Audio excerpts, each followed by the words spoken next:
That clock keeps ticking like a metronome, and my thoughts keep telling me to get me home, but my balls keep telling me to let me just let me That clock keeps ticking like a metronome, and my thoughts keep telling me to get me home, but my balls keep telling me to let me Fuck all that shit, just let me go. Owers and tastemakers make us no chaser. Gets the blood flowing like a fucking pacemaker. Cut the middleman and inhale the vapors. Madman, old 10 Don Drapers. Cut the jukebox on, make the woofers blow. We gon' sit here until all them heifers go. Holler at the tens and spend a little dough. Not on them, no, they can buy their own drinks. That clock keeps ticking like a metronome, and my thoughts keep telling me to get me home, but my balls keep telling me to let me just let me That clock keeps ticking like a metronome, and my thoughts keep telling me to get me home, but my balls keep telling me to let me fuck all that shit, just let me go. Hey, what's up everybody? Welcome to the Wrestling Rundown, episode number 181. This is a very exciting episode because we're reviewing AEW Full Gear, the first pay-per-view of All Elite Wrestling, post going on TNT, which is very exciting. Luckily, two of the guys we don't have to introduce because if you watch the intro, you already know who we are, so that's exciting. But we have our first guest. He is the current Weymouth Youth Wrestling World Heavyweight Champion. You mean the only Weymouth Youth Wrestling World Heavyweight Champion? The pound for pound greatest World Heavyweight Champion. We're also the heaviest champion, the lightest champion, the youngest champion, the oldest champion, the longest champion, and the shortest champion. So all right, Mike, put your dick away. Thank you for having me on the podcast. I'm so excited! And now we have making his return to the Wrestling Rundown for the first time in a while, the encyclopedia of Weymouth Youth Wrestling. Yes, I may no longer be the Indy Force Predictions Heavyweight Champion. I haven't done the final count between the four of us, but yes, I am still the Wrestling Encyclopedia, Casey Gallagher. Oh, you guys should have had me predict with you guys. I would have destroyed everybody. Yeah, no, Owen is the Indy Force champion if we're counting that because he's part of Indy Force. Yeah, that means Owen has fucking the Rundown and the Indy Force belt. Dude, God damn it! Why do we invite him in? You swept the card, you bastard. If a United title at that point, it would have been an undisputed title. Hey, he's the undisputed champ right now. That was my revenge because Michael X did it to my show, so I did it to you guys' show. Here's the difference. I don't watch wrestling on a week-by-week basis. Yeah, that he's got you there. So what you're trying to say, Owen, is that I came in and I saw and I whooped all you skinny motherfuckers' asses. I'm fat. What are you talking about? Well, let's see who did it. Well, who did it worse though? I didn't get a single prediction one. We have to go back through Noah's graph and everything. I think the person who got it the worst would probably either be Noah or, sorry, Chris. Chris never does. Chris barely does good, and when he does good, it's a rarity. Yeah.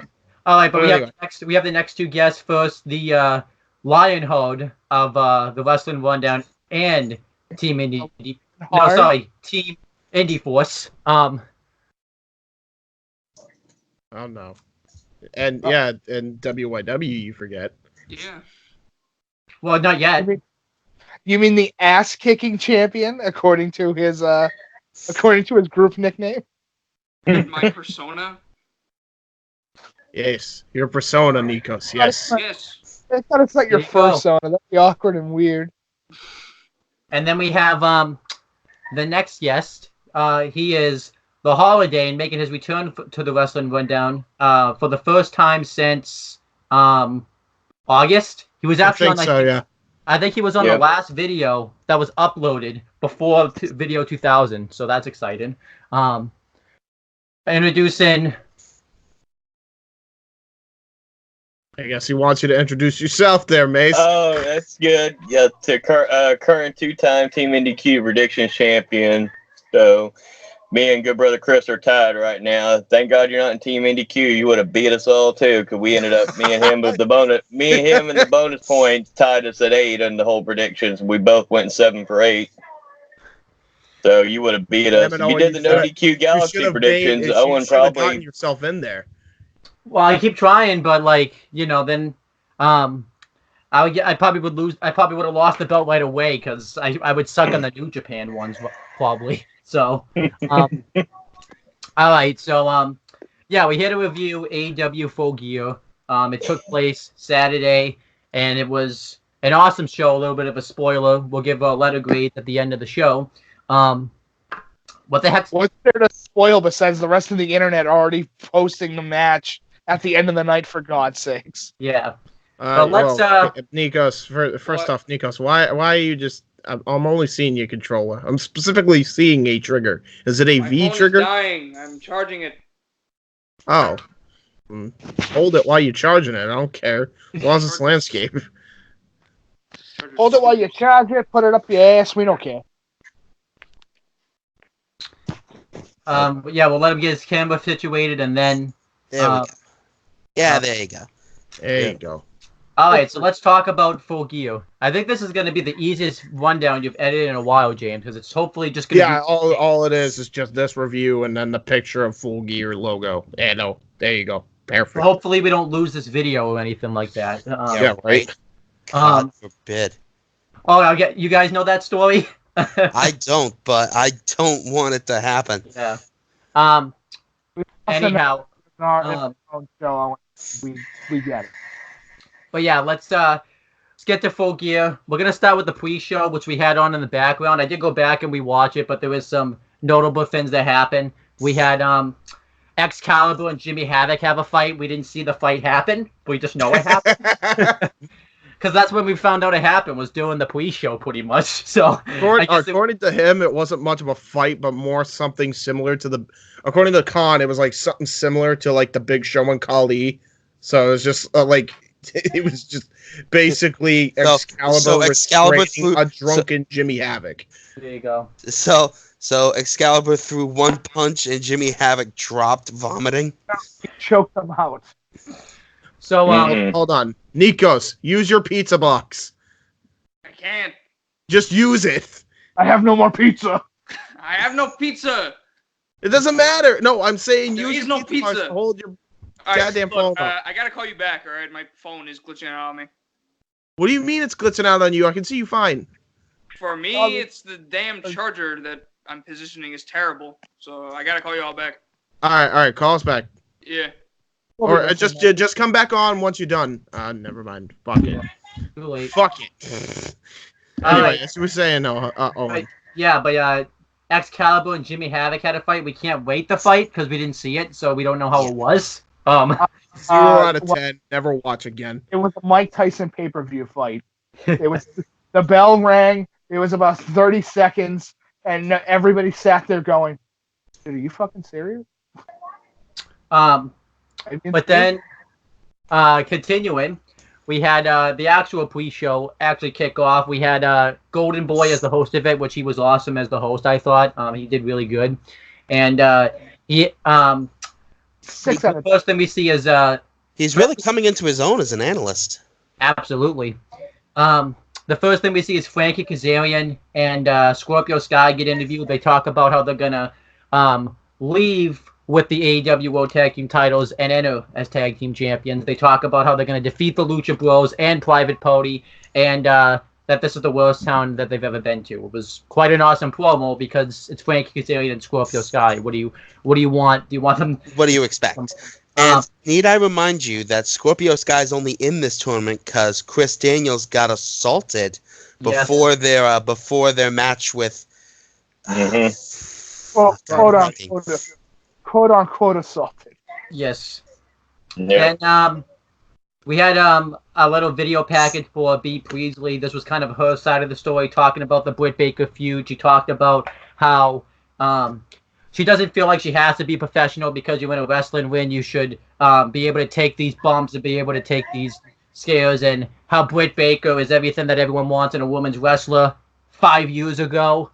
She talks about how Britt Baker isn't a professional because, Bree Priestley's consistently working in the gym in the Japan dojos while Britt Baker is, Fixing teeth. is fixing teeth and things like that. And she said that she's going to. She didn't say she's going to permanently hurt Britt Baker, but she said she's going to put the worst beating that she's ever put on anyone. But clearly, she didn't. She didn't know. I guess she wasn't going to watch the main event because. I'm going to be honest about this. I don't like the fact that they mix. Because if I'm going to call out Ronda Rousey for it, I'm going to call them out for it too. I don't like how they try to mix a work and a shoot. I don't like that. I don't like that aspect of this feud. Like, it's either one or the other. Yeah, I can see that. Well, at the same time, I also appreciate that they're not treating the fans like idiots. That they understand most of the people who watch this product know about the working aspect of it and are going to be able to pick up on it if they tried to hide it. Well, yeah, but there's a way to do it where it's like a little tongue-in-cheek. I don't think you should.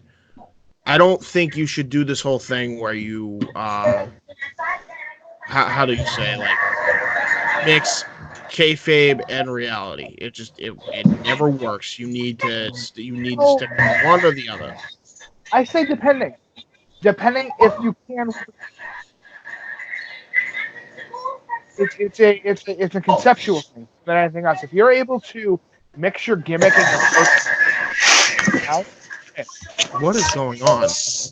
Yeah, Sam was gonna ask a question. Like, I'm hearing so much background noise from somebody. It's on my end. I think it's Chris. Man. Is there like a TV on in somebody's background? No. Nope. Is there people talking in anybody's background? Sounds No. No. All right. Fuck it. As you were saying, Mike. People in my house are asleep. So. Continue, Mike. But it's one of those things where, if depending on who you are, you're able to mix the gimmick and reality. Like, MJF's doing a great job with it, taking his gimmick outside of the world that he's in and allowing himself to just be 100% into it. You know who else did a great job with it? You know who else did a great job with it? ECW. When they would bring the feud out into the locker room, and you would see heels and baby faces commingling, that I think what was that Tommy Dreamer versus the Sandman? Yeah. Okay. Yeah. That kind of thing that can work. But here's the differentiation. The best gimmick, like taking your gimmick and having two different sides to everything that you do, and being a master of creating your own hype, would always be Brian Pillman. And that's the philosophy. Can't even argue that. That's the philosophy that I think professional wrestlers should follow. Regardless of how they should follow it, my point is Britt Baker and B. Priestley aren't following that at all. No, not at all, which is upsetting. You should. So it's like, I mean, at the end of the day, hold on, Mace, what were you saying? I say it should be a mixture between, if you're going, everybody knows wrestling, everything knows what goes on. They've already made apparently clear that kayfabe's dead and everything like that. But you have to have some kind of suspension of disbelief when you're watching this show. And on top of that, too, if you're doing it, if you're going to perform one way or the other, you need to stick that way. If you're going to be kayfabe, stick to being kayfabe and do what you want to do on the show and your character. But if you want to be real about everything and shoot about everything, stay to that style of what you want to do.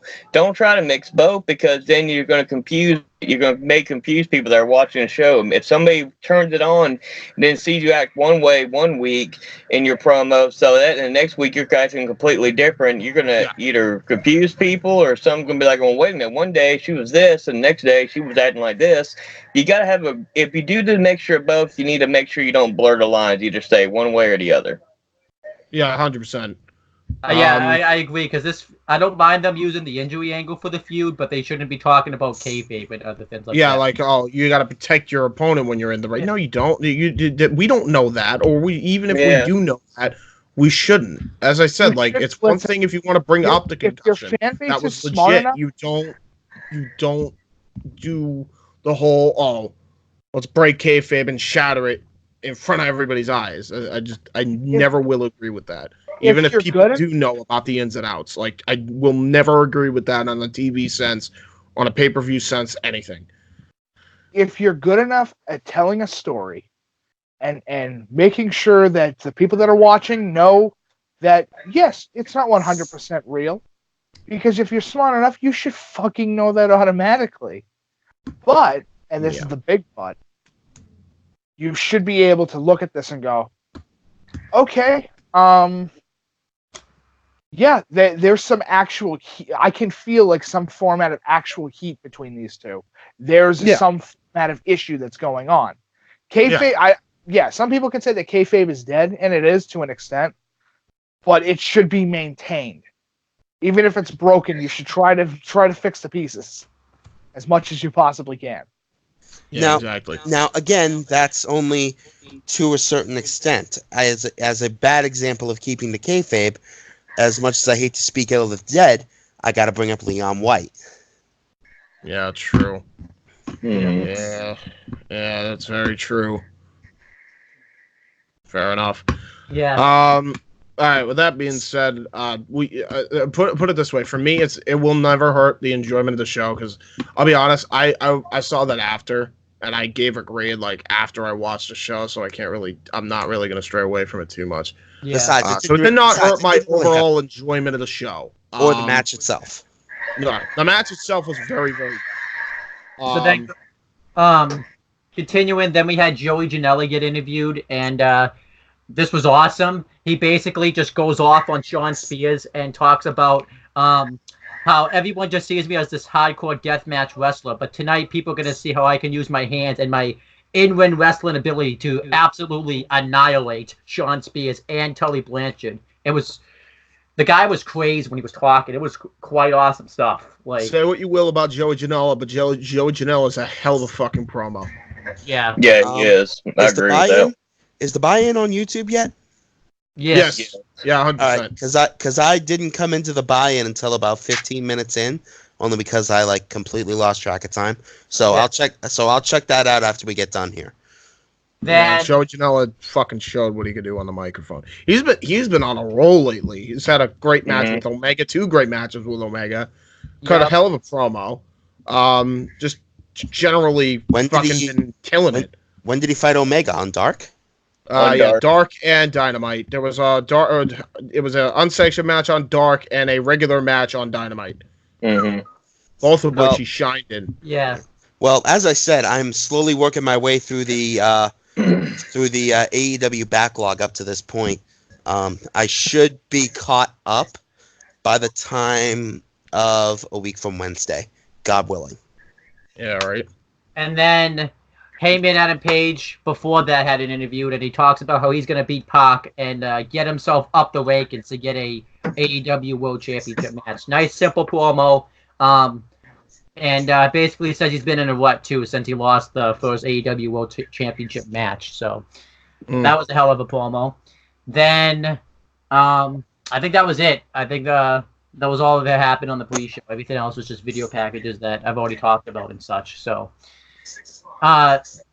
James, since you saw the pre-show, what did you think of the pre-show? I thought it was I thought it was a good pre-show. I thought the pre-show was good.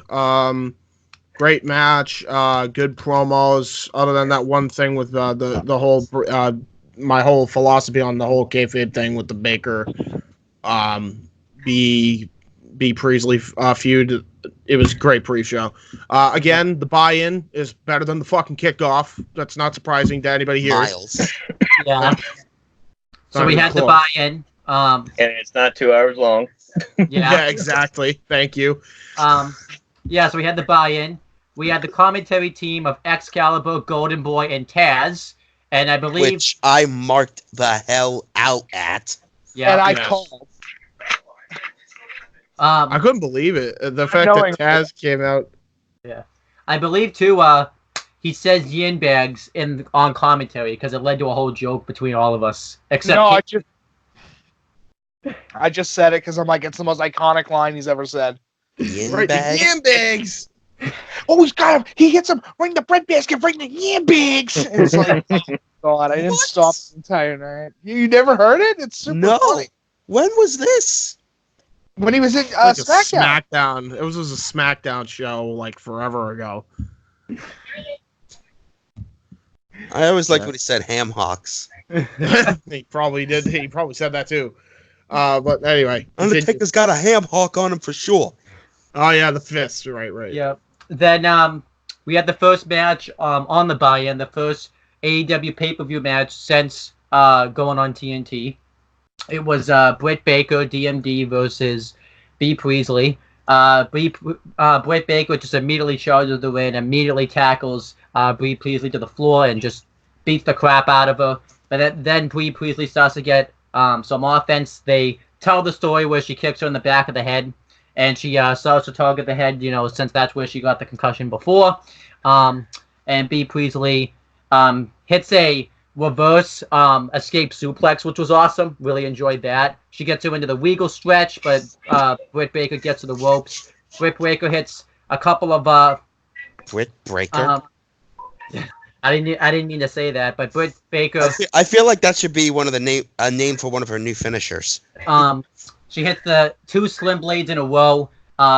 She teases like she was gonna go for the Canadian Destroyer, and that's obviously a joke because her boyfriend does that in WWE. So keep the Canadian Destroyer in the back of your mind, because we're gonna come back to that later on. We'll get to that. Yeah, we'll get to that. The first time, the second time, or the third time they did it.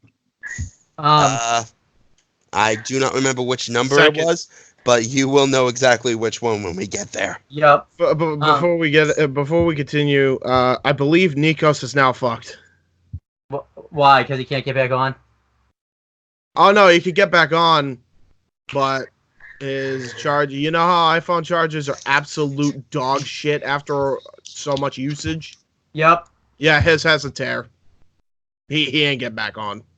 He is not getting back on until he's home, which I doubt is even going to be anytime soon. So, sorry, Nikos. Well, shit. I guess that's some. But continuing.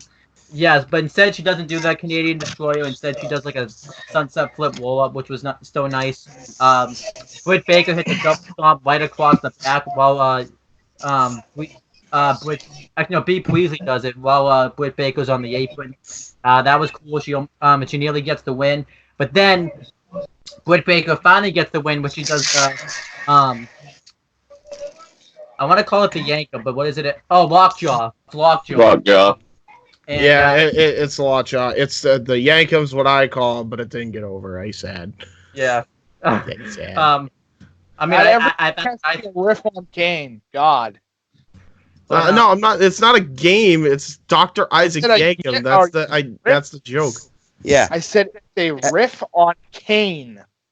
Yeah. Oh, I thought you said game. But Britt Baker wins. But DMD wins with Lockjaw. She makes Bree Priestley tap out, which makes sense. The match though was very good. I thought it had like a nice personal feud to it, and it was a nice buy-in match. I gave it 3 3/4. It was very good stuff. Casey, what'd you think of this match, and what's your star rating for it? I agree with you. 3 3/4. All right, James, what'd you think? What did you think? I gave it just 3 3/4. It was actually a really hell of a match, so I enjoyed it. Christopher Mace? I'm gonna go a little high. I'm gonna go 4 because I thought it was very well done. How they were telling the story about how she kept attacking the head. I think the commentary really helped with the match too. If you think about it, they were trying to tell the story as well. Oh well, Brent Baker, she came in here with the flu today, so she may not be 100%. Look at what she's doing there. She's able to attack the back. I think that helped with the match, enhance the story as well. So with that as well, I'm gonna take that into consideration. I'm gonna go 4 on it. Now I really want to see Taz, JR, and Tony at the same commentary table. But Michael X, you have but Excalibur, man. Oh no disrespect to Excalibur. I just want to see those 3 together. Same. But I'm gonna give it 3.5 because there's a couple sloppy moves that are in the match. All right. Then we had the actual show. We forgot about the aftermatch of the Brent Baker and Breezley match. we Awesome can't Kong forget about and the aftermath. Randy. So afterwards, I don't think you can forget about the aftermath. It was kind of uncomfortable. So afterwards, the lights go out. And during the match, too, Darby Allin was watching. I kind of like how they show that. It was cool. Yeah, so the lights go out. Awesome Kong and Brandy Rhodes comes out. This is like the unveiling of the new character that they've been building up for these two for the past couple of AEW Dynamite episodes. And Awesome Kong hits a butterfly face buster on... It's an implant buster. Thank you, Mike. I was going to say, wasn't that called the Implant Buster? The Implant Buster. It's the implant buster. I didn't really watch a lot of TNA when she was on because TNA was always bad when she was on. It's honestly called Owen the Implant Buster. It's been known as the Implant Buster for about 20 years. Well, she hits the Implant Buster, and afterwards it gets Awesome Kong. She takes a what the hell are those Australian knives called? She takes a karambit knife. Thank you, and cuts a lock of hair off of Steve Priestley. Thank you. So I kind of quite like this. I quite enjoyed how they did this, and I'm intrigued to see where they go with this. I'm glad Awesome Kong's finally back on television. Because and I hope we get that Kong versus Kong match that we were promised at Fight for the Fans. I don't know if that's gonna happen. Aja Kong's kind of getting up there. As much as I would love to see it, I think about it honestly. I don't even think they should have done the thing anyway, but I don't think they realized how bad she was in the knees. The only way you can have Aja Kong in any capacity is in 6-woman tags. All right. How about Nyla Rose versus Awesome Kong? That would be awesome. That would be a hell of a match. I like the attack. So now let's go. What did you guys think of the attack? Hold on. Before we continue, update for Nikos. Hold on. He just messaged me, bro. I'm running back to my other house, use them both so I can use my computer. I said, okay. So when will you be back, bro? I'm literally hauling ass. I'm setting a new record. 10 minutes. So I think we're gonna have the Nikos report as this show goes on. We're gonna have the Nikos report. He was just caught on I-95, making his way down. We can't catch him. He's too damn quick. He's jumping over 4 cars now. We don't know what's going on. Where did he go? Through the bushes. He's 500. He went over the barricade. Oh, he's on the highway. Shit! He left the keys inside. Can't get in. James, did you just call it the Nikos 500? Yeah, the Nikos 500. The Lionheart 500. That's great. What did everyone think of the attack? Instead of left turns, it's just a demolition derby. Oh God. Man. But answering Owen's question, I thought it was interesting because, like you said, it's doing something different with Brandy and Awesome Kong, and I'm wondering if this is going to be the way they could try to 5 minutes. What? Huh? Hold on, I can't be with right. the speed of a Kenyan. He said, I'm hauling ass. I'll be in there in 10 minutes. It's been 2 minutes. He's now saying 5 minutes. I don't know what to say about that. I don't either. Anyway, as you were saying, Chris, continue. Well, like I said, so it's interesting to see if this is how they're going to end up building up either Awesome Kong or Brandy to get a shot at the AEW Women's Championship later on down the road by having Awesome Kong destroy everybody, and hopefully they don't do no dumb angle like they've done in the past where end up somehow Awesome Kong ends up winning the title. I like the match with Awesome Kong back in TNA when she was up against the smaller people like the Gail Kims and stuff of that nature. She did a really good job of that, but I don't want it to be where she ends up challenging Rio, wins the title from Rio, and then some shenanigans where Brandy's, all right, well, you're my subject. I need you to lay down or some shenanigans so I can win the title. I don't want to see that shit. I hope that's not how they're playing this out. I'd rather Awesome Khan be the one to be the kind of like the really, the bad bitch and just turn on Brandy, and then because again, and I've made this point, like, as intrigued as I am with the character of Brandy, I still think she should just be a babyface. Yeah. She needs credibility one way or the other. She can't have split personality disorder and flip flop between friggin' babyface. I'd rather her just be straight up babyface. That babyface promo I Fight for the Fallen should have been like, okay, I'm babyface now, not like this whole thing with Khan should have been over then. But Well, okay, I see where the concern comes in with her winning the title, but the major issue is Riho's too easy to market, which everybody keeps forgetting is that she's super easy to market. Yeah, it's like an audience for like the little girls and shit. Yeah. Yeah. Like they'll look up to her and whatnot. Mike, that's probably why. Let's be honest. That's probably why the crowd's cheering for her, because Mike, you've been saying it since at least Fyter Fest. I've been saying it since All Out. Don't you dare sleep on Riho. Yeah. Nah. Well, obviously she's the fucking champion. I don't think anybody can fucking sleep on her now. And I picked her every time to win on all my predictions, so everybody else is like, no, I don't want Rio ain't going to win, and she ends up winning. Like, man. Well, and I'm pretty sure if we slept on Riho, she'd probably die. I don't think she'd die. Poor girl. At least between most of us. Owen might be able to get away. Owen might be able to get away with it, but the most of us here is just no. She could sleep on me. I make a good pillow, but I don't want me. She does not make a good pillow. No. She turns into pancake when Casey goes flop flop. No comment. That sounds like a segment on Kanna's new cooking show. But anyhow, How to make Riho pancake with special guest Casey. Mike, continuing with what you were saying. Mike just said no comment. That's all Mike said. No comment, but I will say this, is that if they're going to strip her of the title, it needs to work. And I want Kong to be built up for like a couple months as this, nobody can beat her.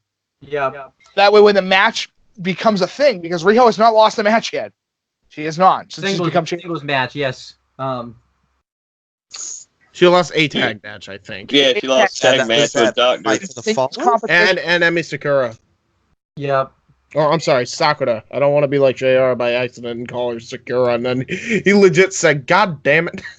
And continuing, then we had the actual show. We had the cold open. I love the cold open. It was awesome. Cold open was great. Yeah. On the cold open. I won't break it down. Just go. It's on YouTube. You can just look. S-rank cold open. Okay, there. Next. Then we had the commentary team now of Excalibur and Jim Ross. Tony Schiavone. I found out where he was. By the way, Tony Schiavone was calling a basketball game because he had a prior agreement. Like 6 months before AEW even was a thing, and he was Georgia Bulldogs, I believe. Yeah. The commentary team was still excellent regardless, though. So. They did good. They did good. Then I just wish Taz was there so we could just hear "Yee Bigs." Then we had the awesome match to kick off the show. It was the Young Bucks versus Pride and Powerful. This match was awesome. Proud. Oh my God, proud, not pride, proud. I honestly thought he was gonna say Private Party. I'm like, bro, that's not for another couple matches. Well, I would have said Pride too, because I keep saying Pride too. There you go.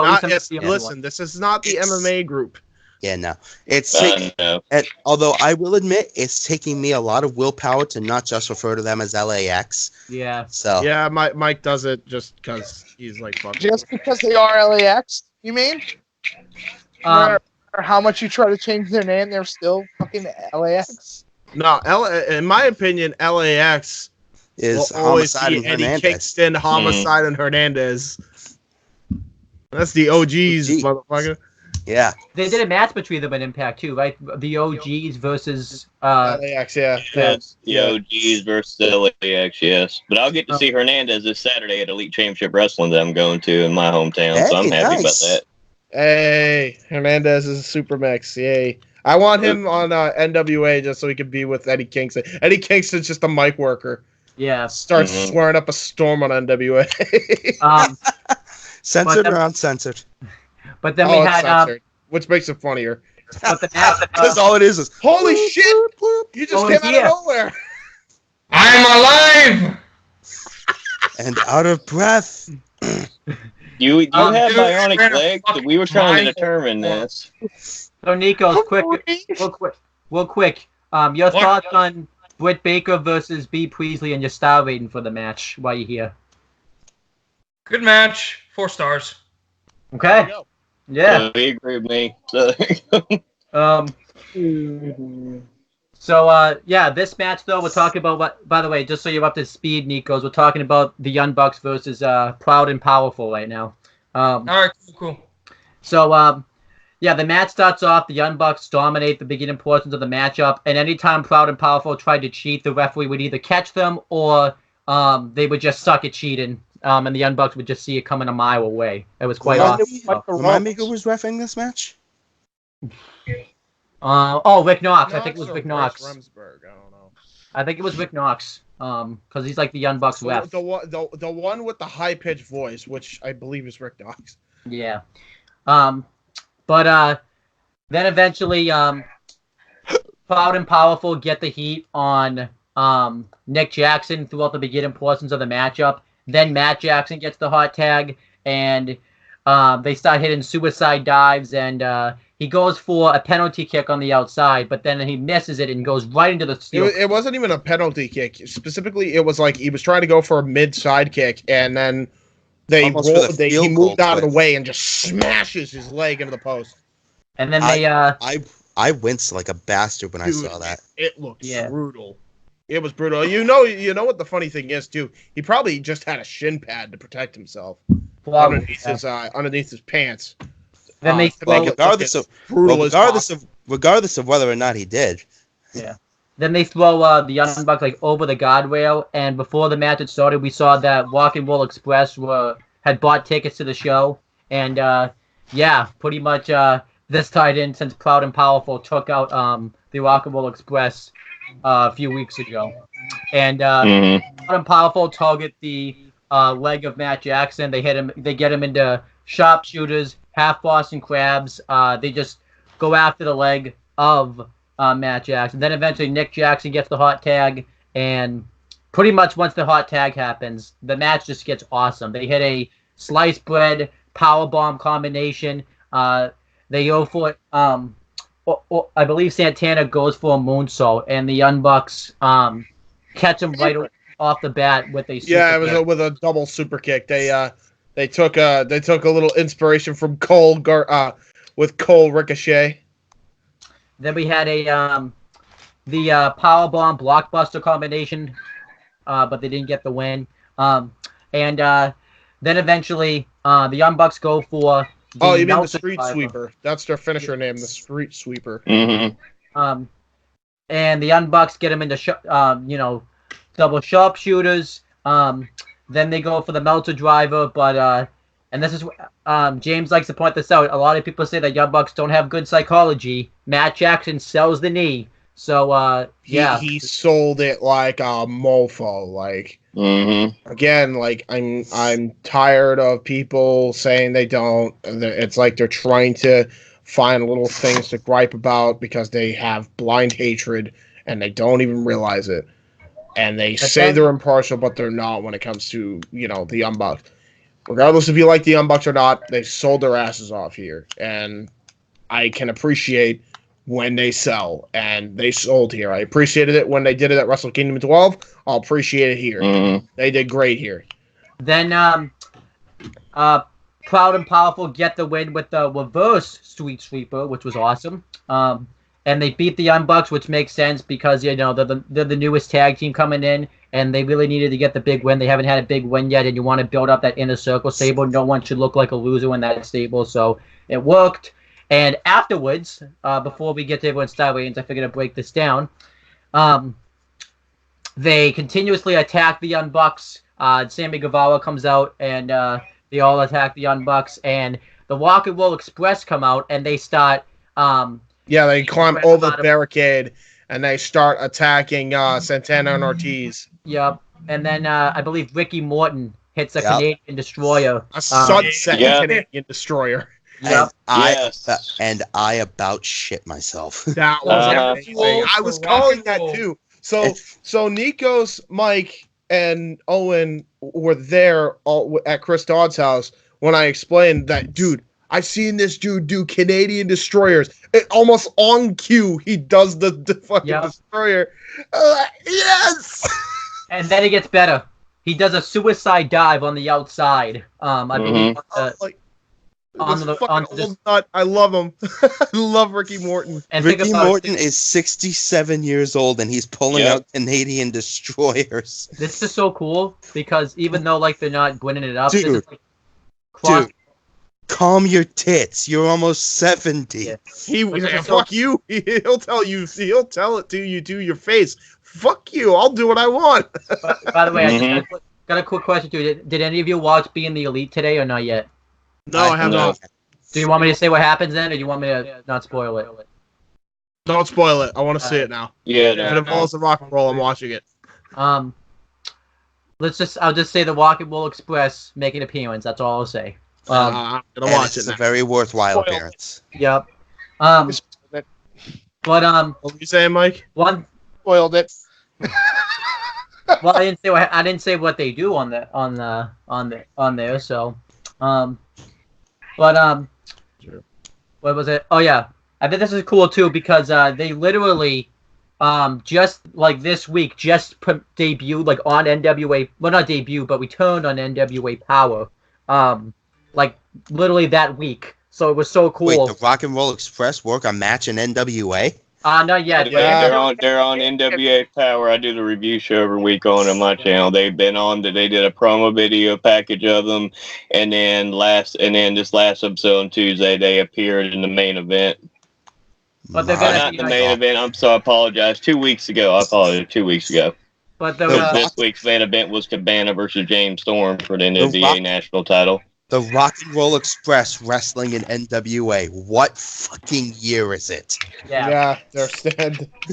For all we know, they might wrestle in both NWA, AEW. They might go to MLW. They already went to New Japan. And they're already going all over the WWE goddamn Hall of place. Famers.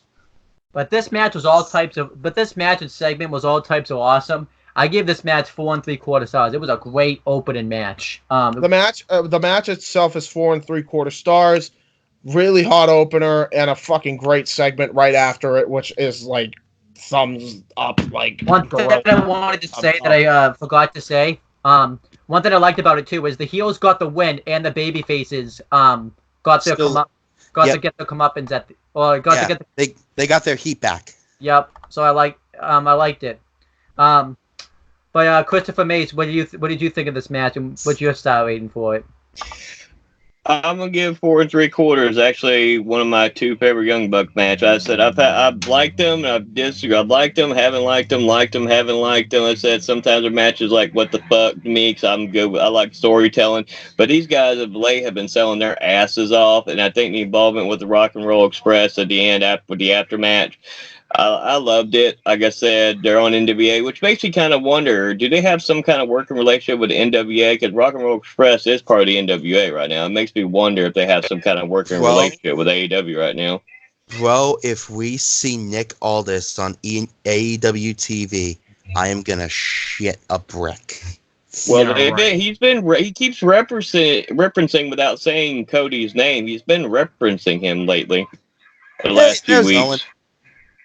Yeah, sorry, my Skype closed out on me I don't know where. Anyway, as you were saying, Mace. I said, but he has referenced Cody without going by name when he's done his interviews on NWA, where he's talked about, I lost to a superior athlete my title, and then he's talked in other interviews. Specifically, it wasn't superior, inferior, he said. Or inferior. And then he's also brought it, he goes, maybe I'll have to go to other organizations to find a challenger for this 10 pounds of gold. So he's the minute it gets exposed or doing a relationship with them, the Cornette's I'm out. Yeah. Now, question for you guys, because this is not something I actually know for myself. Yeah. After Cody won the NWA title off of Nick Aldis, how quickly did he drop it back? He dropped it at NWA 70th anniversary show. Yeah, He dropped it relatively quick after. So Yes. it was a wasn't more. couple months. Okay. It was a couple months. Yeah, like it was like 2 months. Okay. I mean, Which is he had a good reign for what it was. It didn't need to be absolutely. any longer than that, in my opinion. He did not need any longer than a couple of months.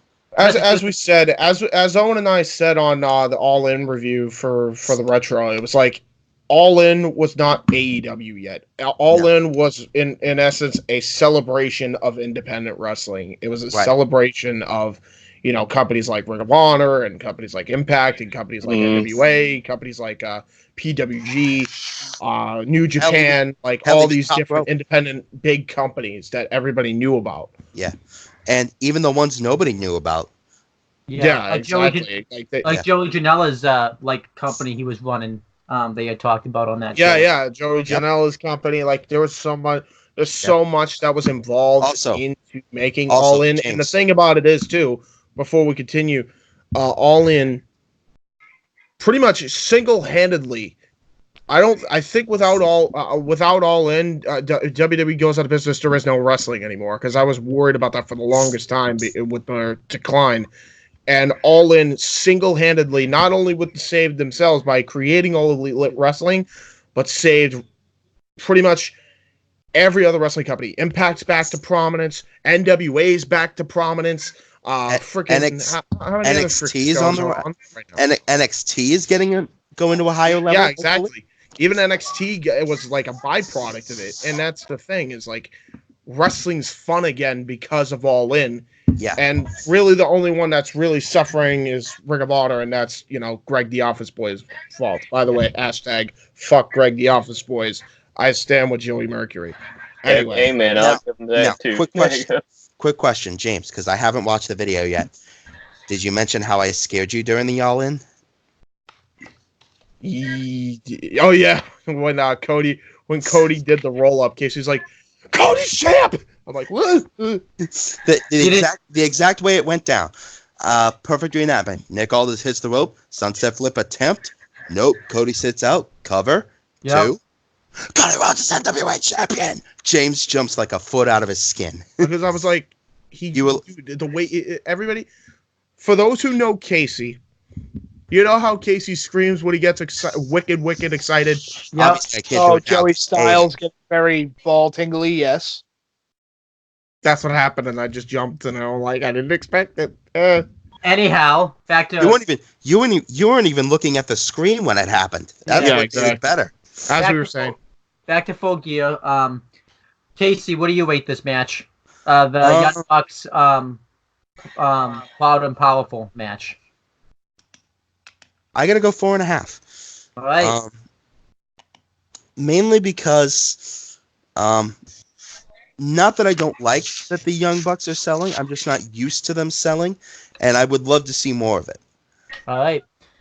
Nikos, what do you rate this match? I give this match a 4.5.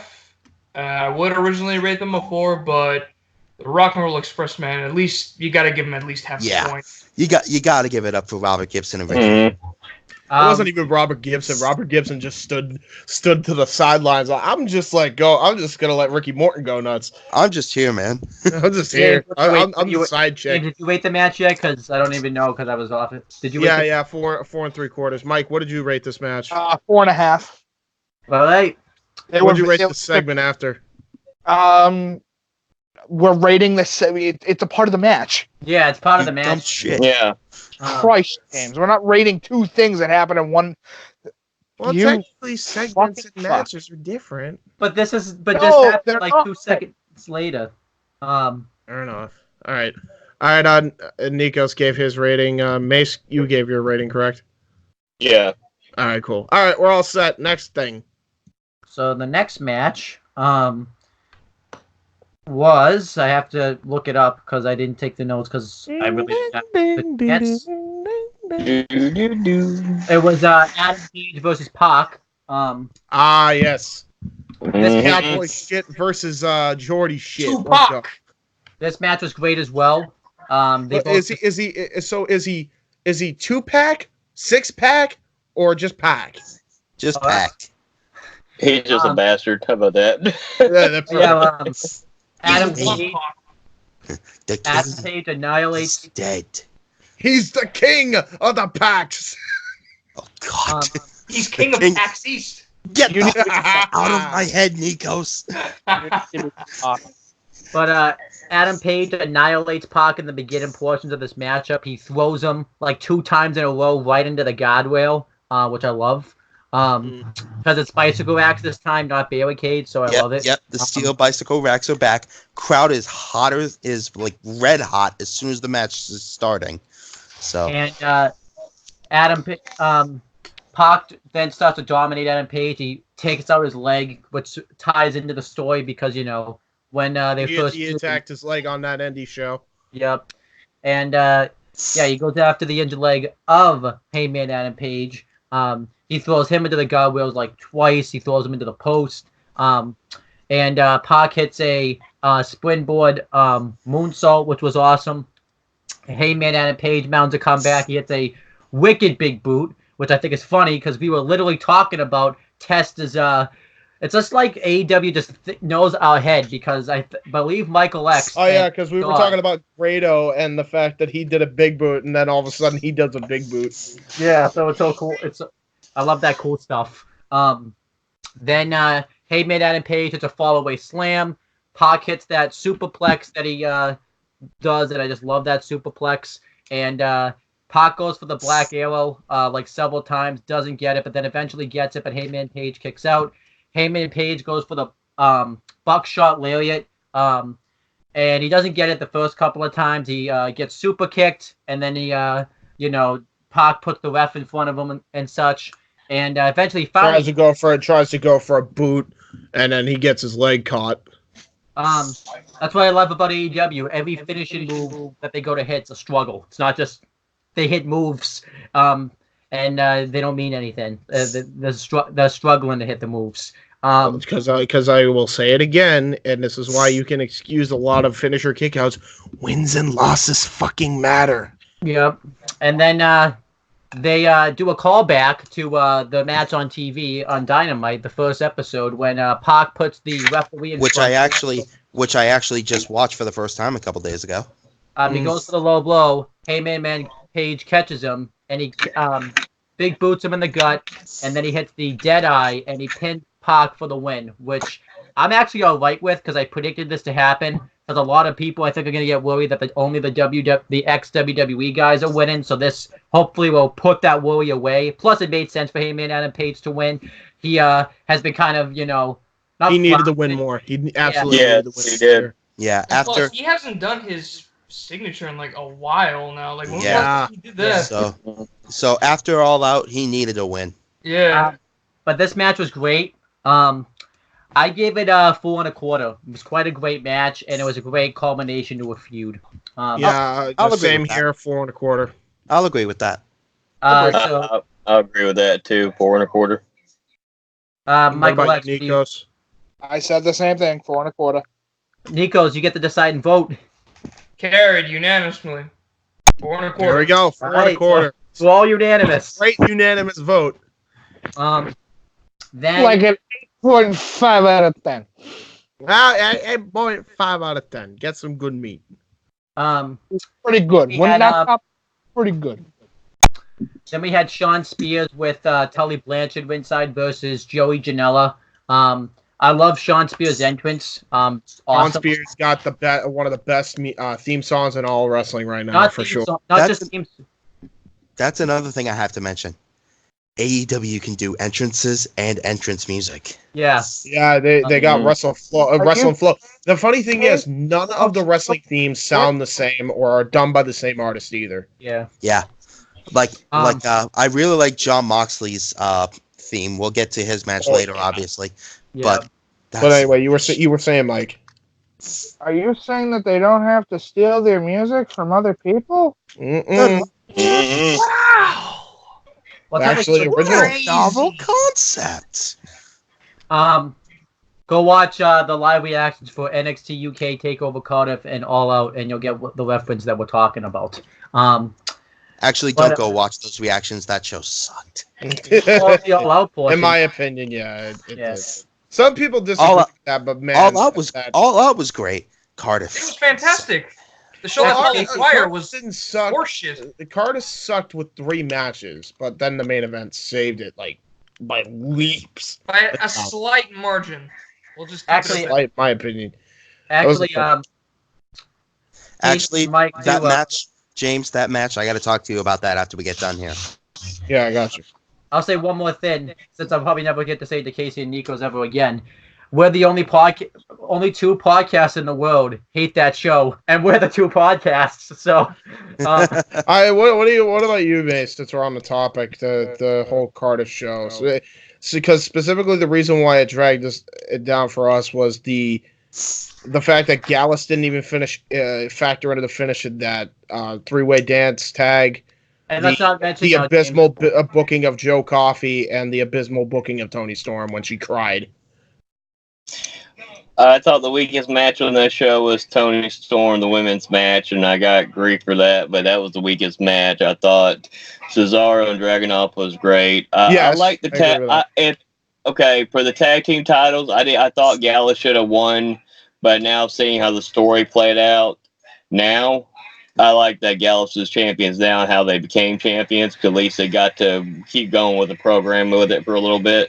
Yeah. But the main event was the best thing on the show was Tyler Bate and Walter. So, and then which I think we'll all agree is that's unanimous for sure. What, Tyler Bate and Walter, best match at Cardiff? Absolutely. Yeah. All right, back to classic. That much I'll agree with.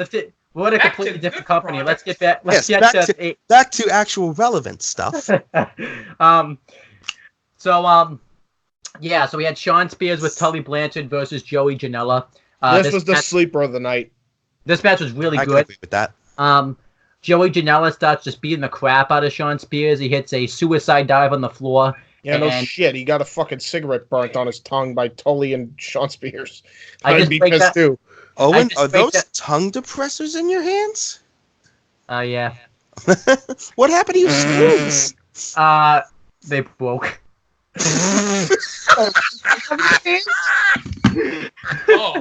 Also. Hold on, what does he have in his hand? Hold on. He has that broke. He has tongue depressors in his hands. You just realized that, yo? I've noticed that since the beginning. I didn't say nothing. That's Owen. I was just like, Owen has something in his hand. I ain't wasn't worried about it. I thought he was holding pencils. Are you when's the point where you're gonna just come into a room and say, "Okay, everybody, here's what's gonna happen here. We're gonna have you guys, okay, bend over and cough." What? Dr. Owen Finch, MD. I wouldn't say that now because he ain't my fucking doctor. I'll tell you that right now. But anyhow, Dr. Finch, what's wrong with me? I gotta say, you got a case of funny balls. What? Oh Lord. Anyway. Oh, what did I start? So back to Janela and Spears now. Yeah, Sean Spears gets the advantage. He hits a scoop slam on the floor. He throws him into the guardrail. Sean Spears just wrecks Joey Janela. He ties his hair up into the tag rope, which is something I've never seen before. Oh God, that was brutal. And Joey Janela, he tries to get some offense in, but since his hair's tied to the ropes, he can't make his comeback, so he has to go on the... He literally ripped his hair out of the tie and left some on the tag rope. And he hangs up, he hits a reverse neck breaker to Sean Spears across the ropes. He hits a crossbody. And Joey Janela starts him on a comeback. I love Joey Janela. He's awesome.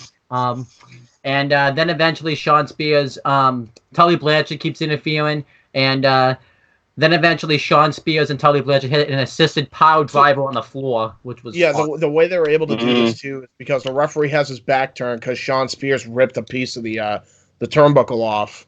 So the referee, I believe it was actually Earl Hebner, was trying to put it back on, and Tully and Sean hit the double pile driver, Four Horsemen / Brainbuster style, and then he hit the Death Valley driver on Janela for the pin. This match was really good, though.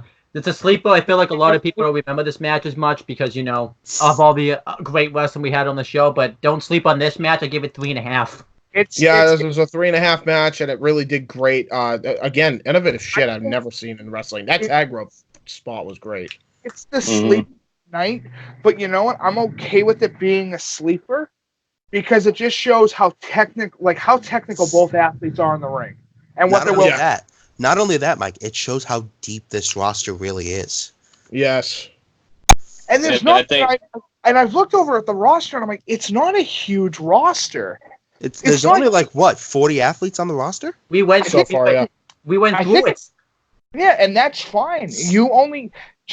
Casey, James and I have talked about, you don't need a gigantic roster as long as you have the ability to make everybody on the show look important. Right. Yes. You don't need as long as you maintain something above, we'll say 25, and you're able to turn stuff and move stuff around and make it different, then absolutely it's good. You're fine. Absolutely, you're fine. Which is why I like 205 Live so much, because even though the roster is so small, they do a good job of making everyone feel important on the roster, where you don't even realize how small it is. Yeah, very true. With that being said, Mace, what did you rate this match? And you were also trying to say something as well.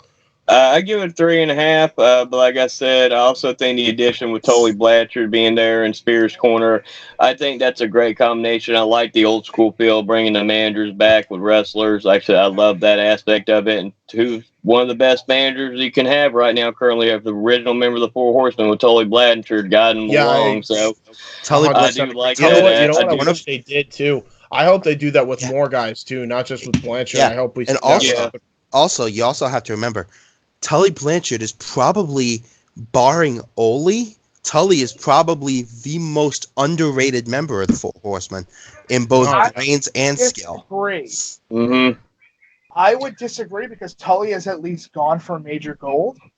I would say the most underrated member of the Four Horsemen is Dean Malenko.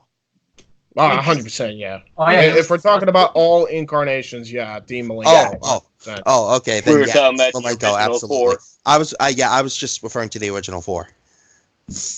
Yeah, out of the original 4, Tully's probably the most underrated. Well, to be fair, Tully was next to Arn Anderson and Ric fucking Flair. Yes, both that is very true. Actually. Both the Andersons, actually. It's kind of impossible to shine when you're next to two of the greatest heels on the mic ever. But, I mean, not to mention, I mean, physically we talked about underrated members of the Four Horsemen. We all can agree the most overrated is Steve Mongo McMichael. We can all agree with that. Moving on. Come on, what about Arn Anderson? Fucking aloha, Arn. I mean, come on, you call that? Arn. Exactly. But anyhow, yeah, but he ain't overrated. He's don't you dare talk about that. Don't you dare talk shit about that man. He is a national. I'm not. All right, I'm just defending the man. Oh Lord, Arn Anderson is a national treasure. Let's be honest. He is. As we are, but yeah. Does everybody agree with the 3.5, or does everybody have different ratings? I'm actually. What about you? Yeah, go ahead, Nikos. I personally, I just give this a 3. I mean, though the Tully Blanchard stuff is unnecessary, but it's kind of good that they bring out the old wrestlers to, hang around with the youth. But yeah, just 3. To me, it kind of felt like more of a squash match for, I think, Sean. He's like, did it really? Because he won, though. What? Oh! You're saying it was a squash match, is what you think? Yeah, I mean. Sure, Janela got in a few hits in, but, unfortunately with the incident of him being tied to the damn turnbuckle, yeah. Well, I liked it. I think it was innovative. I don't know. I don't necessarily call it a squash. I mean, it's not like he's being duct taped to the corner. Or to a chair and forced to eat nails. Yeah. Or thumbtacks, or whatever they stuffed in Jimmy Havoc's mouth. Back it all out. But what do you rate this match, Casey? I'm actually gonna have to give this a 4. All right. Really? Okay. Yeah. because because again, it comes down to innovation and the use of a manager. I've never seen anybody think to use the tag rope as a weapon to help them gain an advantage. That's brilliant on Sean Spears' part. You mentioned that also. I think one spot we forgot was when Tully Blanchard, he kind of distracted the referee. So, or not even distracted the referee. He told Sean Spears he's coming off the top rope when Janela tries for a drop kick, and then Sean moves out of the way accordingly after Tully says that. Yeah. So, to your point, Case. What about you, Mike? I'd have to give it 4 stars. I think it's a very good match. I was honestly shocked that Janela could produce a technical match. There you go. Well, I mean, that's why I'm saying, like, he's been on a roll lately. He's showing he's not just a hardcore wrestler. Yeah. All right, so And then we more have power to him for it. an interview segment. James, did you see this interview segment? Because you cover all promos, so. Yes, the super bad. Yeah. So after Janela's loss, now here's the thing. We're probably gonna get criticized. Oh, you're nothing but AEW fanboys. WWE is doing the same thing with Rusev, Lana, and Lashley. Oh no.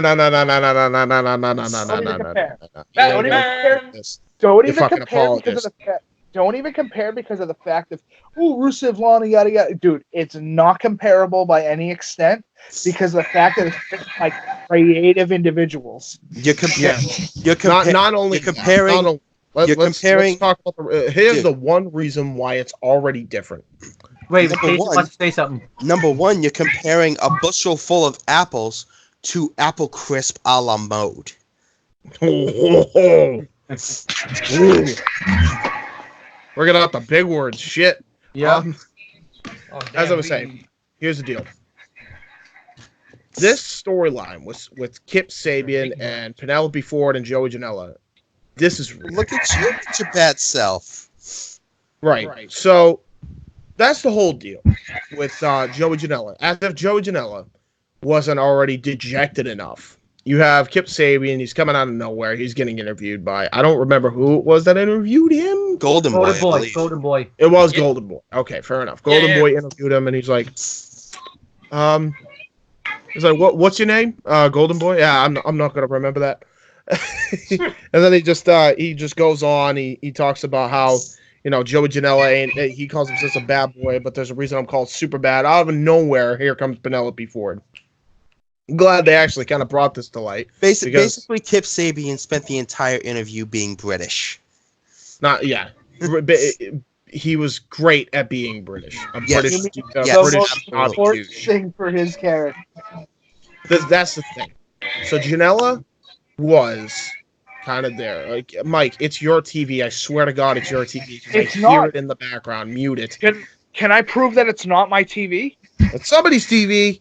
I turn my TV off. Well, I don't have cable. I have AT&T internet, and I can't, so I can't be mine. Well, there you go. Something's going on. I don't know what it is, but anyway, this whole deal is basically just Penelope Ford. He's by the arm of Kip Sabian. They're dating in real life, so they're bringing this in storyline now, and I assume all three parties agreed to this. Otherwise, they would not be doing it. And she's like, why be bad when you could be super bad? And then basically they're off to fuck somewhere. I don't know where. They're just doing it. And Joey Janela is all dejected and sad. We know y'all fucking. Yes. I love this. What he really wanted to say in that promo was, okay, you guys are gonna go do that, but do I get to watch? I love. Here's the two things. Joey Janela, the perv. Here's the two things that make this storyline completely different from the Karen Jarrett and Kurt Angle thing, and the frickin' Lashley Rusev Lana storyline. The first thing, they didn't do it in the beginning of a fucking match to distract the fucking person. The second thing. This is a real angle that they are putting in a work setting. This was not the fact that they're trying to break Joey Janela up and Penelope Ford. They were already broken up, and Penelope Ford ended up dating Kip Sabian. Kip Sabian And Joey Janela must have been cool with it, and they said, all right, you know what? Let's green light this because this would probably be cool. We could build a match off this for a future pay-per-view, what have you. Or even for Dynamite. That's the difference here. Yep. It's not some stupid hokey bullshit where they think, oh, this is it's not a desperate attempt to grab in ratings like, oh, this is gonna draw people in. That's the difference here. I also like it too. Or you call us hypocrites. Fuck yourself. Yeah. Because I loved it. It gives Kip Sabian something to do, so I loved it. I thought it was great. Yeah. And I don't know. I feel like it didn't make Joey Janela too, like, with the way Rusev just looked so dejected and stuff, that it hurt him. It didn't really hurt Joey Janela at all. Like, I can't really explain. Like Joey Janela ain't gonna get hurt by this. Yeah. So That's the difference. Yeah. He's your typical 80s bad boy. He just moves the hell on. Yeah. Which I like. But what about you, Nikos? Did you like what they did with Kip Sabian here, or did you not like it? I thought it was entertaining. We get to learn a little bit more about the relationship with Penelope, Kip Sabian, and Joey Janela, how this weird love triangle kind of forms, I guess, which would be an interesting match, not gonna lie. Yeah, I agree. And I'm gonna say Chris Mace for last because he's the only one out of all of us that's watching the Rusev and Lana thing. Michael X, what did you think of the Kip Sabian thing? I thought it was interesting, and it allows him to be himself, which is the most important thing. What about you, Christopher Mace? Because you're watching WWE with the Rusev, Bobby Lashley, and everything storyline. Did you like this, or were you not a fan of it? It's hard because I hate it. I hate the Lana and Rusev thing. So, but at least with this, I'm going to give it a chance. I'm not really big in this all love triangle bullshit storylines in wrestling. I never have been. So, but this one, I'm going to give it a chance because it wasn't blown up. It wasn't so over the top. That was just completely absurd and ridiculous. So right now, I'm going to give it a chance and see how it plays out first before I make a judgment on it. But the difference between this one and the whole lot, that was just so overdone, so overblown up at first. So to me, it had no credibility to it at all. No, there was a bunch of bullshit on that one. This one at least looks like it's going to lead into something. It turn out to be interesting, and they didn't go overboard. They didn't go, hey, look at me, all that bullshit. So there you go. I had sex with Bobby Lashley, and he broke my pelvis, and I broke his. Oh my! Fucking pricks. Get the fuck off your I had sex with Bobby Lashley and why am I reading this? Exactly. Yep. Honey, is it okay if I write the words, he is hung like a He's not, though. Then we had the first ever AEW World Tag Team Championship match on a pay-per-view. It was Frankie Kazarian and Scorpio Sky defending against the Lucha Bros and Private Party. I thought it was a quite awesome match. The baby faces being Private Party get the advantage first. No, actually, Frankie Kazarian and Scorpio Sky get the advantage first. But then Private Party tag themselves in. And it's one of those... It's that little criticism I have about triple threat tag is I think it should be tornado tag all the time. So I agree. This is one thing I have to say about this match. Between SCU and Private Party, I don't have 100% of a lead on who's babyface or heel. All I know is I'm pretty sure the Lucha Brothers are working heel in this match. Yeah, they are 100% working heel. They're the ones that attacked Chris Daniel, so they've been heel ever since. Private Party and SCU are both babyface tag teams. So the heel tag team was definitely Lucha Brothers. And the Lucha Bros get the heat for a long time on Isaiah Cassidy. They just beat the crap out of him, and they end up cheap shotting Mark Quinn before he can make the hot tag. So he has no choice but to make the hot tag on Frankie Kazarian and Scorpio Sky. And that I like that because that hurt him because he can't now be legal to win. I just wish there had been was this a no DQ environment? Triple threat. The triple threat match. Yeah, the triple threat match. Okay. So this is the thing. The one little minute criticism of this, if it's not no DQ, because this is AEW, this ain't like WWE, they need to be clear about that. Like on commentary or something, because none of us, I don't think, really knew. I think we just assumed it was no DQ because, there's 3 teams involved, but they treated it like a one-on-one match. But yeah, fine, because it's a tag team match. Frankie Kazarian gets the hot tag, and he starts hitting a sequence of moves on, I believe, Pentagon Jr., which was cool. And then the match spirals out of control. Very quickly. Hits Silly Strand. They hit that double curb stomp maneuver. They hit the not the Canadian Destroyer, but the package power driver double stomp combination. They hit a lot of cool dives in the match. I love Phoenix's dives. They just look so cool and crisp in this match, which is what we kept pointing out. Oh yeah. How about another thing that was freaking crisp? His tightrope fast ass kick. I don't know how he hits it on every time. It's insane. That tilt-a-whirl pump handle slam that Pentagon Jr. hits, I love. It's awesome.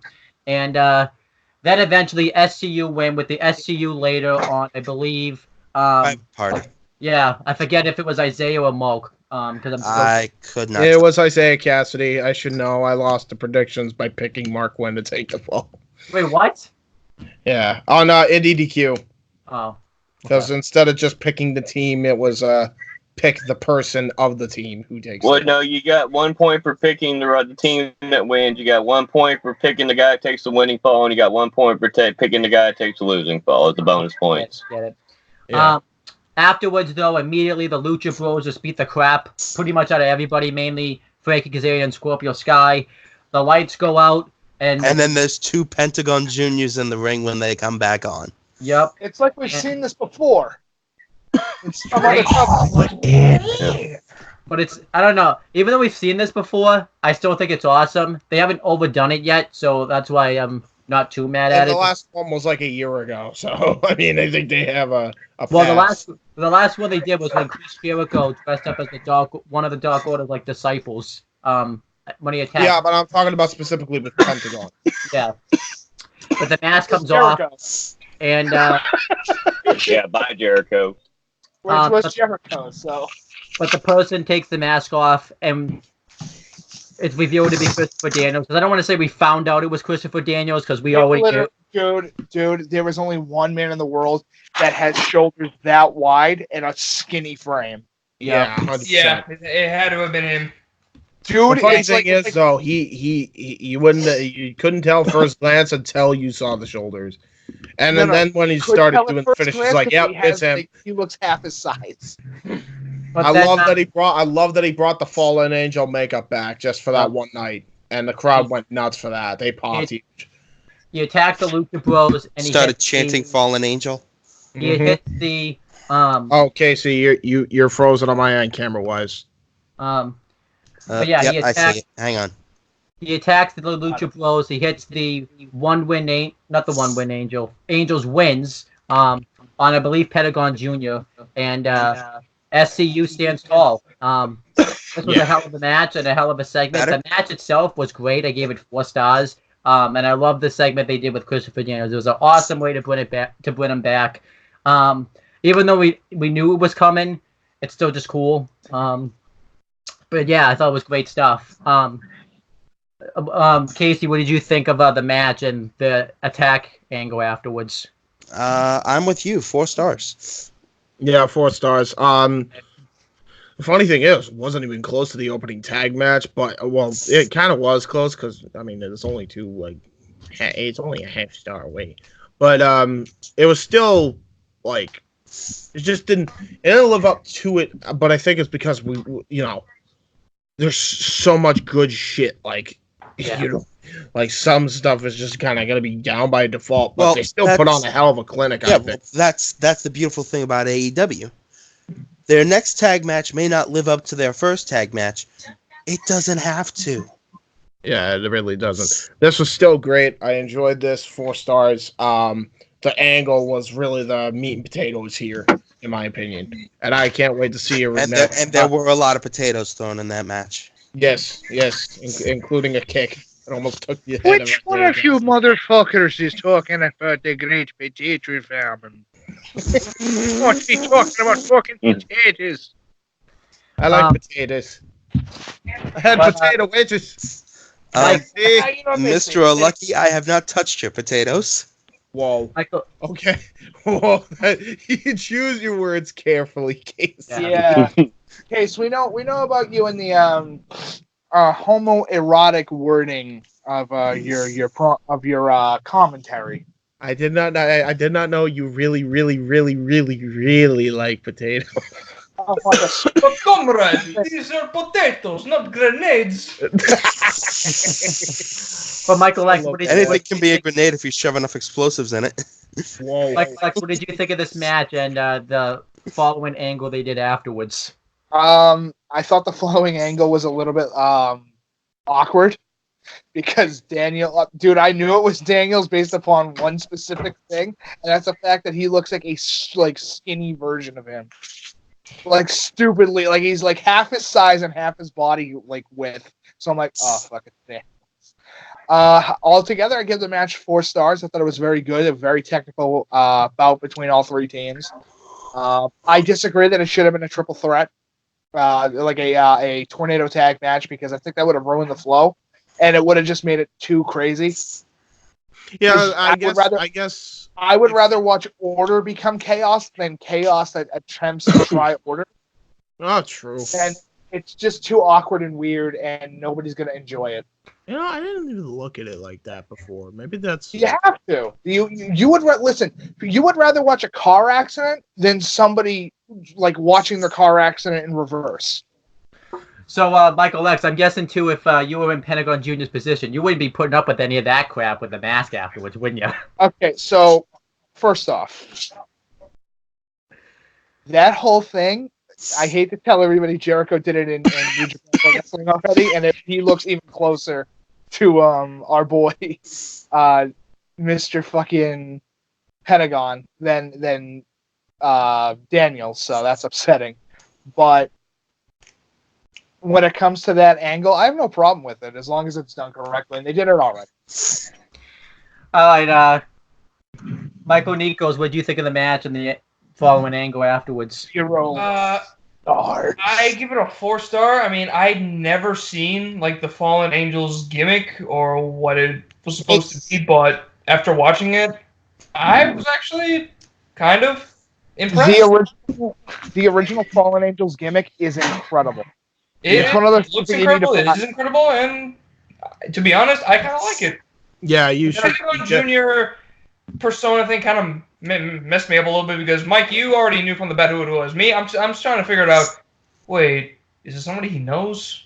Is it a fanboy? No. It's the thing about it is, Nikos, you really like this Fallen Angels gimmick. Watch some old Fallen Angels vignettes when in TNA. He was on fire during that time. You talking about during the days of Triple X? Yes. No, it was like right after his team with Styles, and he turned on him right when he came back from injury. I thought that was some of the best work he's done. Where the hell do you think the Fallen Angels team gimmick came from? You know, some of that shit, especially for my gimmick specifically, was a lot of that was from the Fallen Angel Chris Daniels. Your gimmick's the opposite Christopher Daniels. Pretty much, yeah. Yeah. So, Christopher Mace, what do you think of the match and the following angle afterwards? I give it a 4. I do love the angle afterwards because at least it's continuing the story between SCU and the Lucha Brothers because, they did take out Daniels before the first round matchup, and you're continuing that story, continuing that feud. Daniel's going to get his comeuppance, so what better way to do it than dressing up this guy in that Pentagon to piss him off and them all beat the shit out of him at the end of it. So like I said, at the end of the day, it's going to continue the story, and I can't wait to see where they go from here because I think they're going to end up setting up SCU versus the Lucha Brothers in a tag team match, not a triple threat, just a regular tag team match for the tag titles somewhere down the road. Nobody dresses up as poor Rey Fenix. He must feel left out. Dude, it's because he looks like Rey Mysterio. That was gonna be my first guess for some weird It's so hard reason. because you cannot copy the baby face, the Mysterio bloodline fucking baby face. It's weird. Even though I know he's not related, he looks stupidly similar. Ray Phoenix is related. Is he? Yeah. Yes.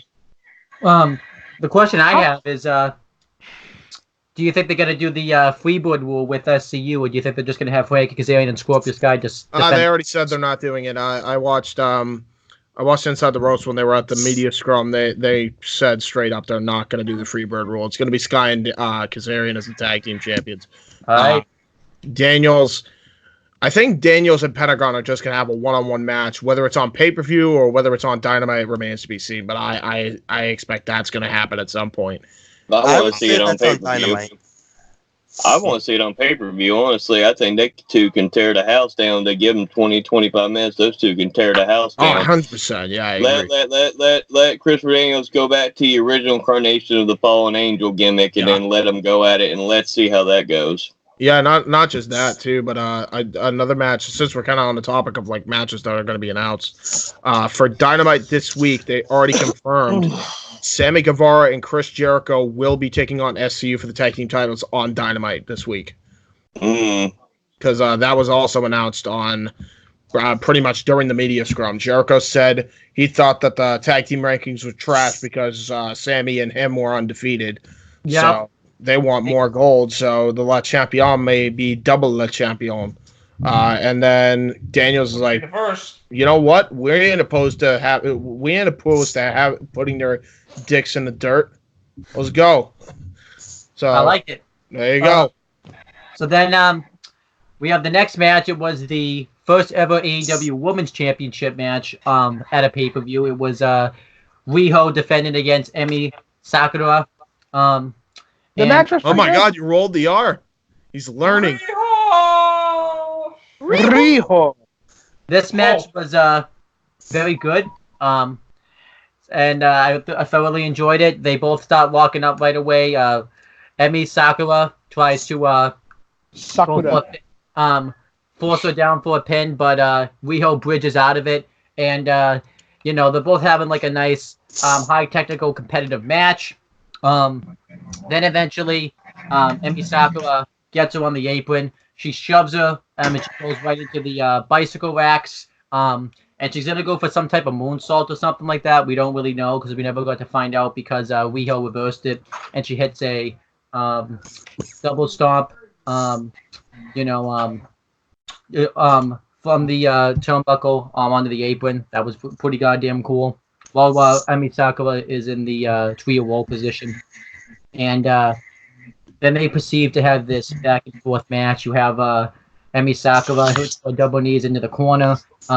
You have hit a wicked tilt-a-roll backbreaker that I thought broke Riho's back, so that was awesome. And then she hits a splash right afterwards. Eventually they both start exchanging roll-ups on each other, and eventually Riho wins with the most devastating move in all of professional wrestling, the surprise roll-up. That should be like a name for her. It's just a roll-up queen or the roll-up princess.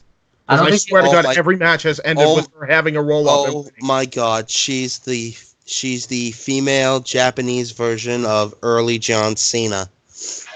Yep. Except the difference is I like the gimmick. Yeah. Oh no. God damn it, Case. The match I can't was unsee it now. My inspiration, John Cena. Why? His early roll-up day. I would shit a brick if he decided to work for AEW. Oh, that would be the day. Yeah. I mean, it really wouldn't matter though, because John Cena's basically transitioning out of wrestling anyways. Yeah, so. his official retirement.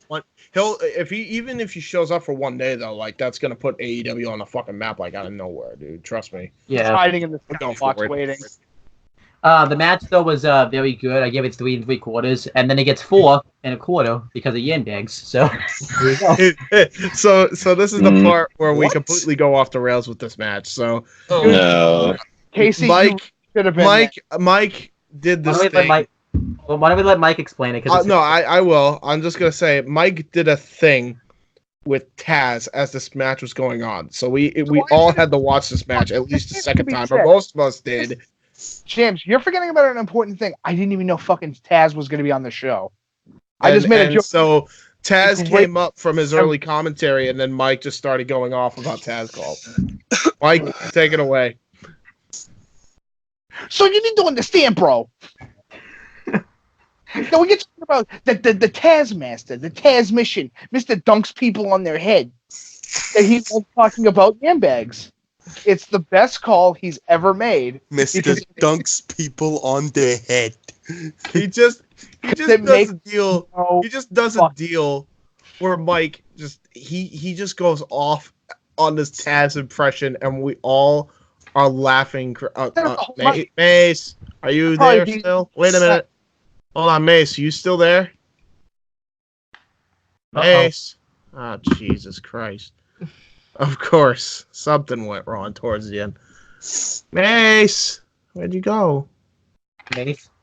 Oh, the attitude adjustment. Hold on. No, I'll give him a call. Something happened with him. He must have... Skype was eventually going to shit, I'm pretty sure. So let me call Mace.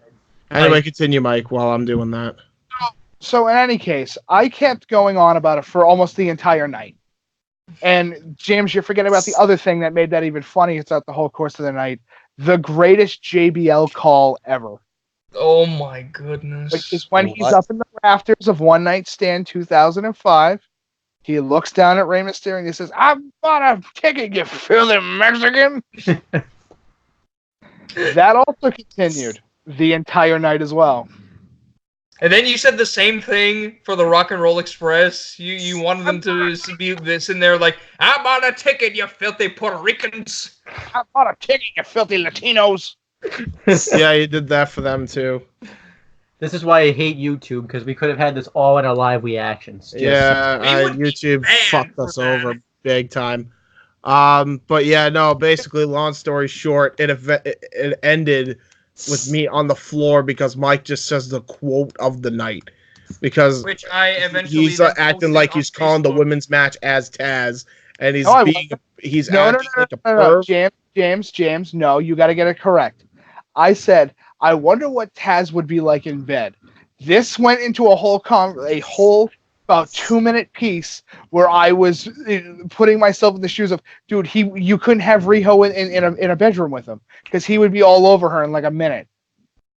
Which led into the point of, yeah, you know what you're gonna say? I'm gonna be all over them yam bags all night long. You know what you can't say? You can't spell nutrition without the word nut. And then he just said right after that, right, Cole? And then I say, of course, Taz, what an incredible move that you have on this fine lady, man. The sad part is that's all completely accurate to the truth. Yes, it is. That's the best part about they're probably my favorite commentary team because they made no fucking sense as a team. It was nonsense. Every week was nonsense. It made no fucking sense, but it was hilarious. So let's go around the horn. What's everyone's star rated on the match? Let's go Casey because he didn't get to hear any of this stuff. He just had to watch the match. So yeah, match itself was very good. Love Amy Sakura's Freddie Mercury getup, and of course, never sleep on Riho. Never sleep with Riho as well. I'll do it. I will volunteer. I'd totally sleep with Riho. I'm sorry, I would. She's a little. She's a little small for me. I get to finally do. If I was ever in a situation with her, I get to finally pull a joke that I've wanted to use for years. If I was ever gonna date an Asian woman, what? You're making me so happy the way you do wrong division. I'll let you guys hold it for a minute. And on that note, good night, everybody. We're not even done yet. Anyway, who else rates the match? Nikos, have you rated the match yet? Wait, Casey hasn't even rated I don't even think Casey got to rate the match.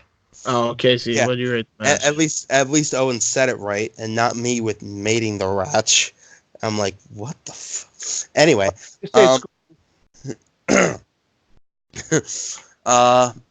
Match was very good. I'd say 3 3/4. Okay. Nikos? 5. I like anytime Rio comes on. I just love that girl. I love what she does. And she's unpredictable, but in a good way. Like anything she can do, she can make it work. All right. And it always surprises me because she ain't wrong. Yes. I like As you were saying, Nico, sorry, I cut you off. No, basically, yeah. I like James. What do you rate this match? I rate it 4.5. I really enjoyed this match. I had to watch it back after because I barely was able to pay attention. Because you couldn't breathe. Yes, I legit fell on the floor. Fell on the floor and you were dying. Yes. Because I kept making jokes. Michael X. So that weren't even funny. Michael X. You were there, you would have been dead. Oh, I would have, absolutely. But Michael X. What do you rate this match? Because you. I'm gonna give it a solid 3.5 to 3 1/4, probably 3 1/4. Okay. What about with the Yambags inclusion? Then 4. Okay. Is that what are we gonna have a Yambag-o-meter now? Is it gonna be something like Yambag from first? Oh Lord. Just Taz yelling Yambags on nonstop repeat for 3.5 hours. I want a 10-hour compilation of him saying Yambags. I will make it for you. YouTube, get on that. If you can make a 10-hour video of Mr. Krabs walking, you can make a 10-hour video of Taz saying Yambags. There's a 10-hour video of Mr. Krabs walking. Yes, look it up. You're getting it wrong, Casey. It was 10 hours. It was 3 hours of Yambags and 3 hours of you filthy Mexican. Right, let me try to reset it. Of course. Right now, so I have an answer because I won't let me answer on Skype without breaking up.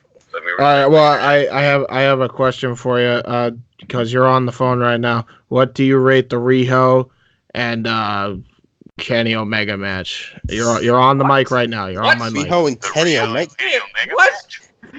What? That was DDT.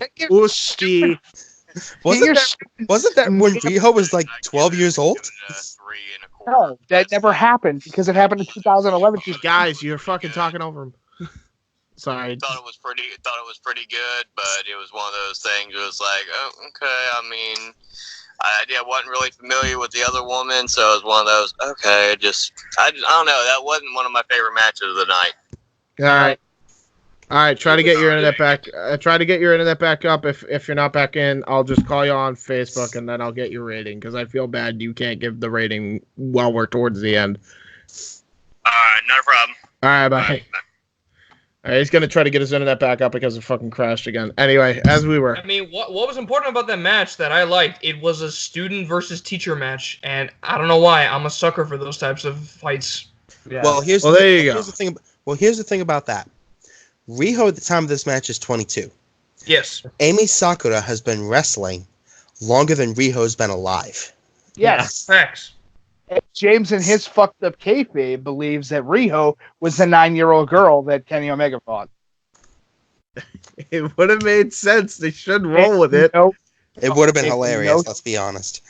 Makes no sense, and you need to be stopped. You need to be kicked out of wrestling communities altogether. You fucking weirdo. I don't know, man. It's time to stop. Tell that to Just Incredible. I will tell that to Just Incredible. I'll look at him dead in the face and go, "Who hired him?" Just Incredible. No, he didn't. He did not hire you. No, but he works with the guy that hired me. Get off your fucking high horse. He hired me, okay? Let me have this moment. No. Yes. I will strip it away from you. No. Like the Germans stripping away the belongings of the Jews. Oh, And on that note, moving right along. Yeah. Yep. All right, so then we had the next match. Somebody was going to say it. It was. It didn't need to be said. You just said it. Yes, I know, and somebody out there would have said it first. I needed to be on that shit. Moving on. The next match was this was technically the main event of the show. It was the main event of the show because the last match doesn't count. Yep. It was the AEW Because fuck John Moxley, apparently. Yeah. But the next match was the AEW World Championship match. AEW World Champion Chris Jericho with Jake Hager ringside versus Cody with MJF ringside. And we had the three judges, in case the match went the hour time limit. The three judges were Dean Malenko, Arn Anderson, and the Great Muta. The match is... all of them. Huh? Should be. Jericho has had a match with every single one of them. So. Yep. Wait, seriously? Yes, he's had a match with every single one of them. Dean Malenko, I can believe, but... Great Muta, remember, he worked in New Japan Pro Wrestling for a short period of time. He's had a match with Great Muta. I gotta see that shit. And Arn Anderson, I'm not 100% sure on that, but he was, at least in some shape or form, trained by Arn because his moveset's too specific. Yes. You know, just so you don't look stupid, though, and a lot of people will yell at you that you got that one, I will look that up real quick. Mace, I wish this is the part where you wish Mace was still on and his internet wasn't a fucking shithead. Okay, now.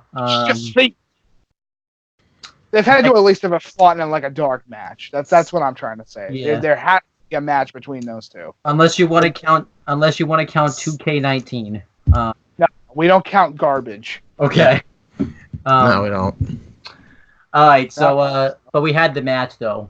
And by the way, I love Cody's entrance. I love that he always gives himself the spectacular entrances. It's obvious why, because he's the EVP. So yeah, he's obviously going to give himself those types of entrances. Well, you know why? You know why he's doing it? To get under Hunter's skin. If you really think about it, to piss off Triple H. Yeah, it's like a half awesome entrance and a half like and a half bullshit thing. Because Hunter constantly gives himself the best entrances every single year at WrestleMania. Yeah. Yeah, that's the rib, I think. Yes. But you have they both start chain wrestling each other. Cody targets the arm of Chris Jericho to soften him up so he can't hit the Judas effect on him, which obviously makes sense because that's probably the most devastating move in AEW because no one's kicked out of it yet. Quote unquote devastating move in AEW. That might not 100% be true. Has anybody kicked out of the coffin drop yet? Yes, I think. Yes. Jericho. Oh, right, on Yeah. Dynamite. Okay, all right. That makes sense. All right, continue. Chris Jericho tries to get some momentum going, but Cody reverses it. Hey, it's back. Hey! Nay. There we go. Yay. That'll be the last time that does that. We're on the official main event of Full Gear. So Cody goes for a suicide dive, and we didn't say this, but the set of the show had the ramp go right to the ring, to the old ECW set. Like classic WCW. Yep. Oh, and we also didn't even talk about this. That idea from. Yeah, actually, we didn't even talk about this as well. We did not even talk about the custom set that they have for this show. That was another thing. We actually got to rate that. I say we do grading instead of no stars. Grading for that. Yeah. I think graining, and I almost went, "Who the fuck is gonna grain a set? What's wrong with you?" I said grading. I heard you. I'm just putting it out there, my dude. You see, this is what happens, Skype. You're making us fight over fucking words. Fuck you. Fuck you, Skype. You think about words, you fuck. You billion-dollar company. $8 billion company. That's still the greatest rant ever, or one of my greatest rants. Yeah, that's still the greatest rant. I was there for that. Was it the Skype rant, the pop-up ads rant, or the Google Hangout rant? I don't know. The Skype rant, $7 billion fucking company, fucking don't want to fucking work 45 fucking minutes. What the fuck's wrong with this fucking? I think although I know I gotta give it to the pop-up ads rant because I was there for that. That was the best. You were there for the Skype rant too.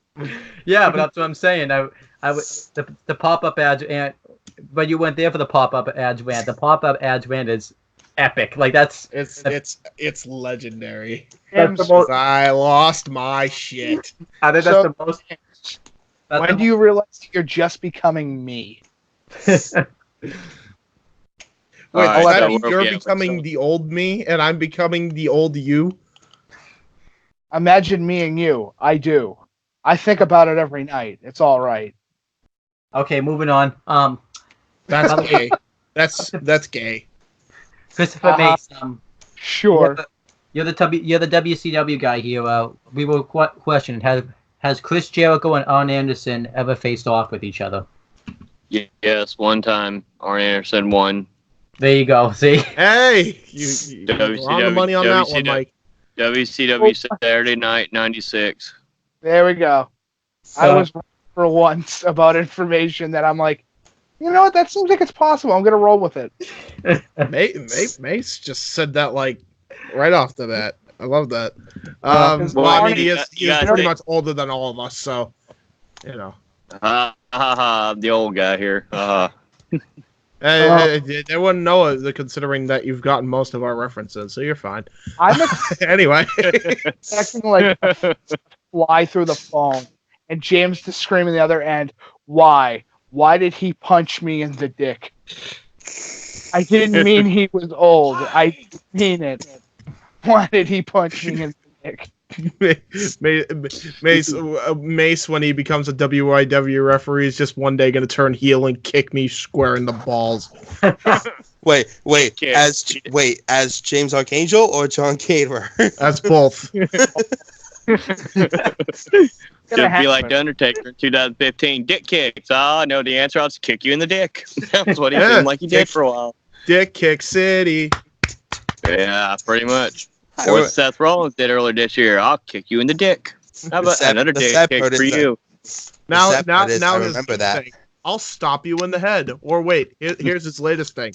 I'll tweet about it when I get mad. Yep. And cry and tell you my bank account's bigger and my dick's bigger and everything else. Oh wait, that's on the internet too. Never mind. This just in. A group of podcasters are talking about way too much fucking information. Find out at 6. In other news, the Chinese megastick is now known on record as the longest insect in the world. And on another breaking news, Seth Rollins complains about 6 podcasters on Twitter. So here the bitch rant can begin.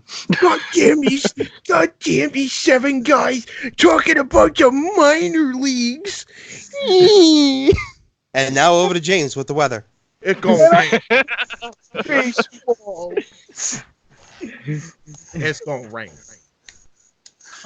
Then.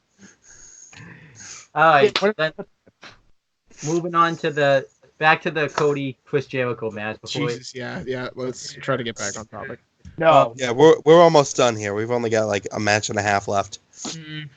All right, so Cody goes for a suicide dive, but oh man, this is the spot, isn't it? He goes for a suicide dive, and the way he does it is he's trying to do the Taker dive, and he's gonna splash on him. Here's the problem with this: he eats shit. He eats shit hard. So Chris Jericho got his fat ass out of the way, and his giant ass belly just blocked over what was going on. Not even just that. So you remember the debate that we were having at Dog Test? Did he play it or not? And I was the one who was convinced he busted him open hard way. Confirmed today. Yeah, no, that was a legit injury. He legit busted himself open hard way. On the metal ramp, and not only did he bust himself open on the metal ramp, he also, the way he twisted in the on the descent, he dislocated a rib. So what you're saying? Hello, car. Sorry, I'm outside so I can get better signal. Bear with me. Fair enough. You're telling me, James, is that Cody Looney Tunes his ass over a fucking whole thing of ropes Yes. and knocked himself almost clean out. Yes, and Correct. fucked up his eyebrow, yes. He was bleeding bad. They had to like put some stuff on his like they like Dr. Sampson was actually on ringside. He was they Vaseline on his cut as he was Just wrestling. or styptic or whatever it was. They just looked at him dead in the face. They'd be like, "Can't fix this with Vapo Rub." It's my ribs, not my damn eye. Well, if you're Dr. Amon, you just Z-pack him to death. He'll be fine. Yeah. Right. Anyway. Yep. All right. So then, Chris Jericho though targets the open wound of Cody. He punches it. He does a chin lock. He does a front face suplex. Ribs first. What's up? Duplex? I thought he said. Okay, I'm gonna be honest. This is what I heard. I heard him say, "I can't believe he hits him with the soup," and I'm like, "What?"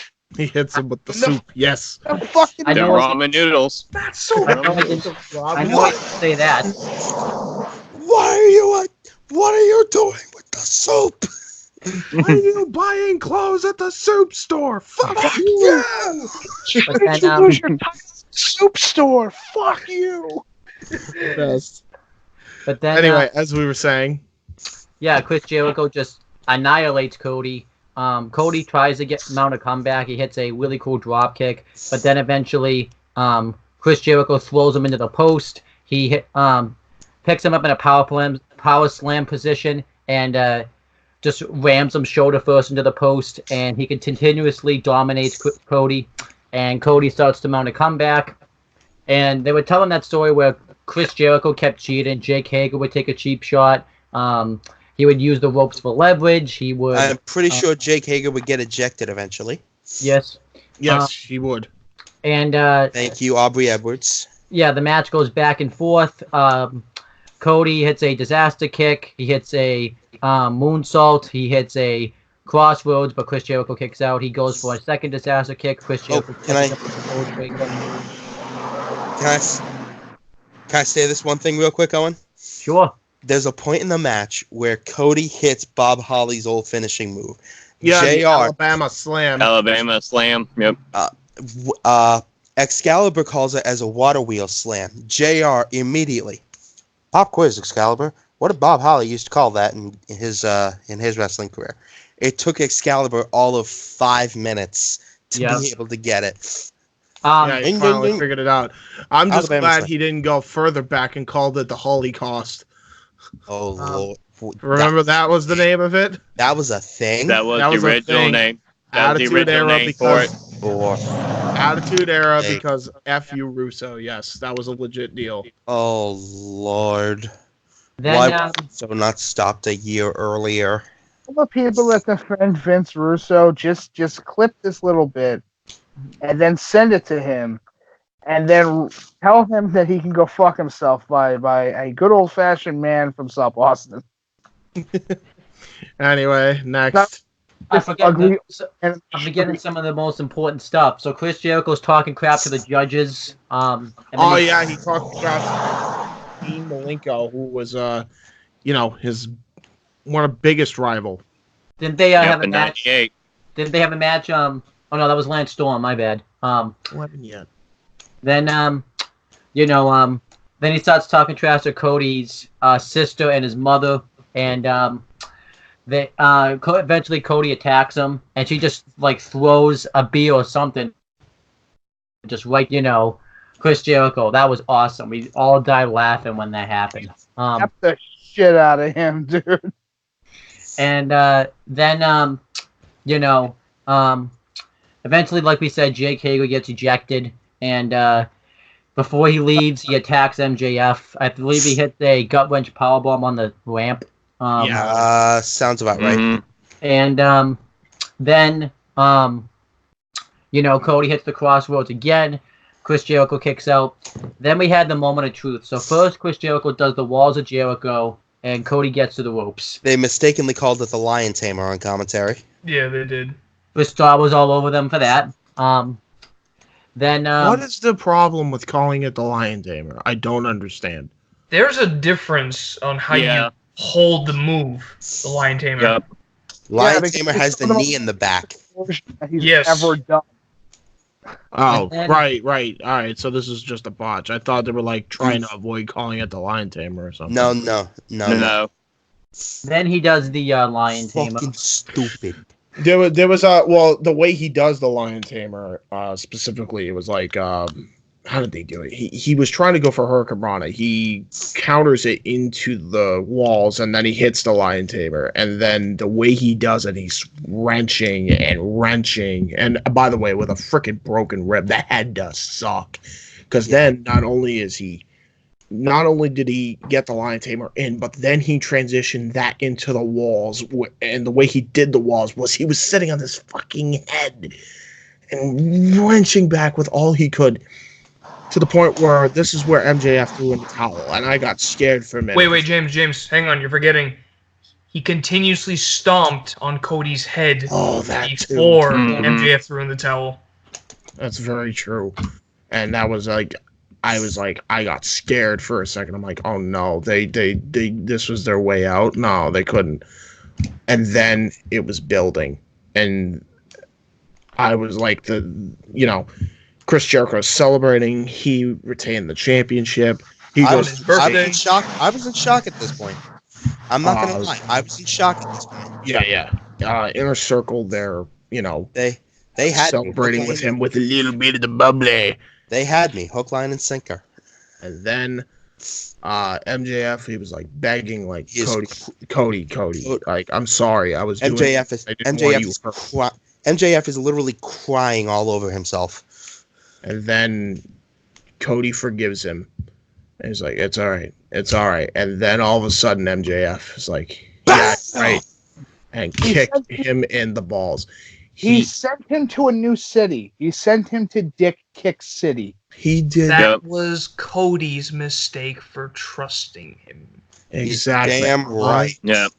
I loved this turn because MJF was so conniving in this that you were praying for this turn. I was praying because I didn't know if they were just gonna let this be the end of it. If it was gonna be saved, because you can't do the throw in the towel thing and then MJF still buddy with him and then have him turn on him later. If you were gonna do the turn, it had to be right then. They did the turn. And he got nuclear heat because the fans realize why he threw in the towel now, because that means that's one less contender out of MJF's way for the title. Yep. And he started walking up the ramp, and everybody, it's still up for debate. I don't know if it was a plant. I don't know if it wasn't. Somebody threw a couple of things at him. He threw. No, it wasn't a plant. It wasn't a plant. They've already said that. They already said Atlas Security roughed up the guy who threw. I think it was the beer at his face or whatever it was. But it was real. It wasn't a plant. It was a beer. It was a full-on beer. He threw it at him, and Atlas Security comes in, and there's a fan footage of this. MJF's just laughing it off, and they get ejected from the arena. Fantastic. Yeah. Fantastic heel turn. This is why I still say the greatest time period of WCW is when the fans just throw the trash in the ring. Oh, 100%. When the heel turn happened, this reminded me of that.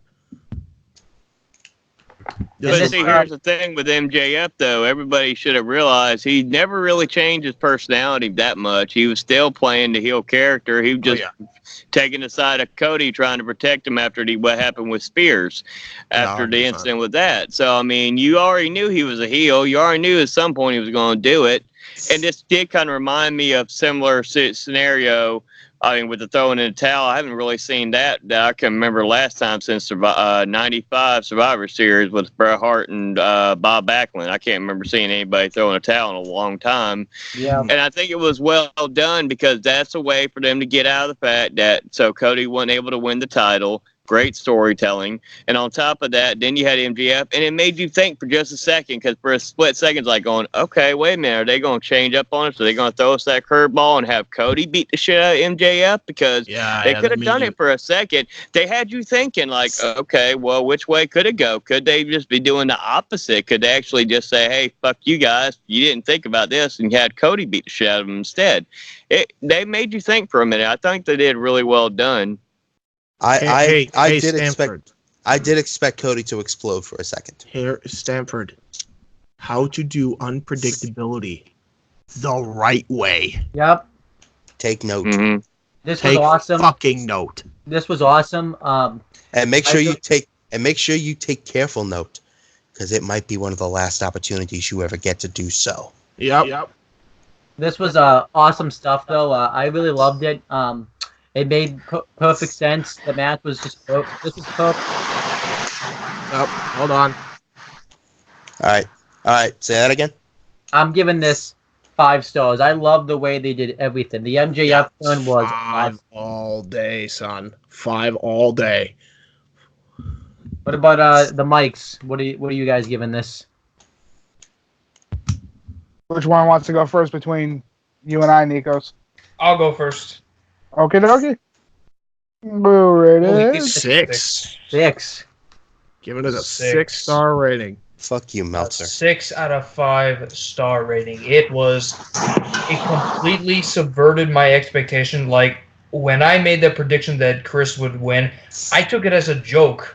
No, like, yeah. I'm thinking, all right, he's not really gonna win. But when he won, I was completely dumbfounded at the thought that he would win in that way. I mean, basically, MJF gave him that win for a heel turn that was considered dramatic, but it was better than any heel turn I would have expected. I mean, I've seen a lot of betrayals in shows and movies, but this one takes the cake as one of the best betrayals I've ever seen. Dude, I think we've seen it all in pro wrestling legitimately.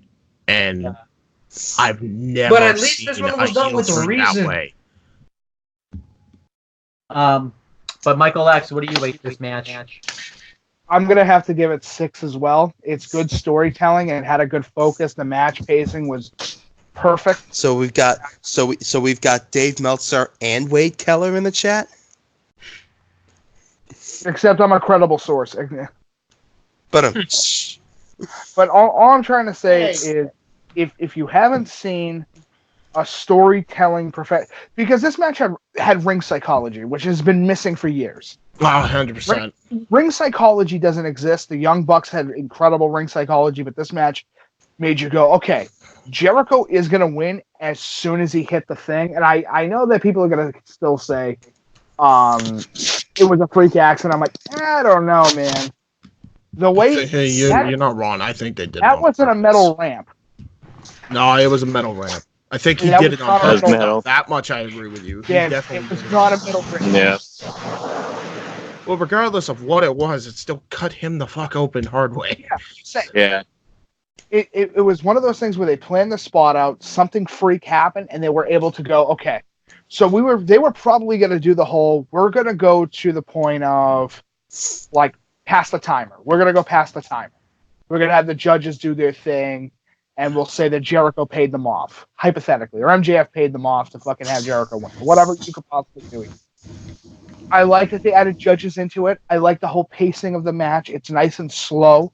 I like the fact, too, it was very old school, and it also had a new school vibe to it, because I think you mentioned the whole spot with Cody diving.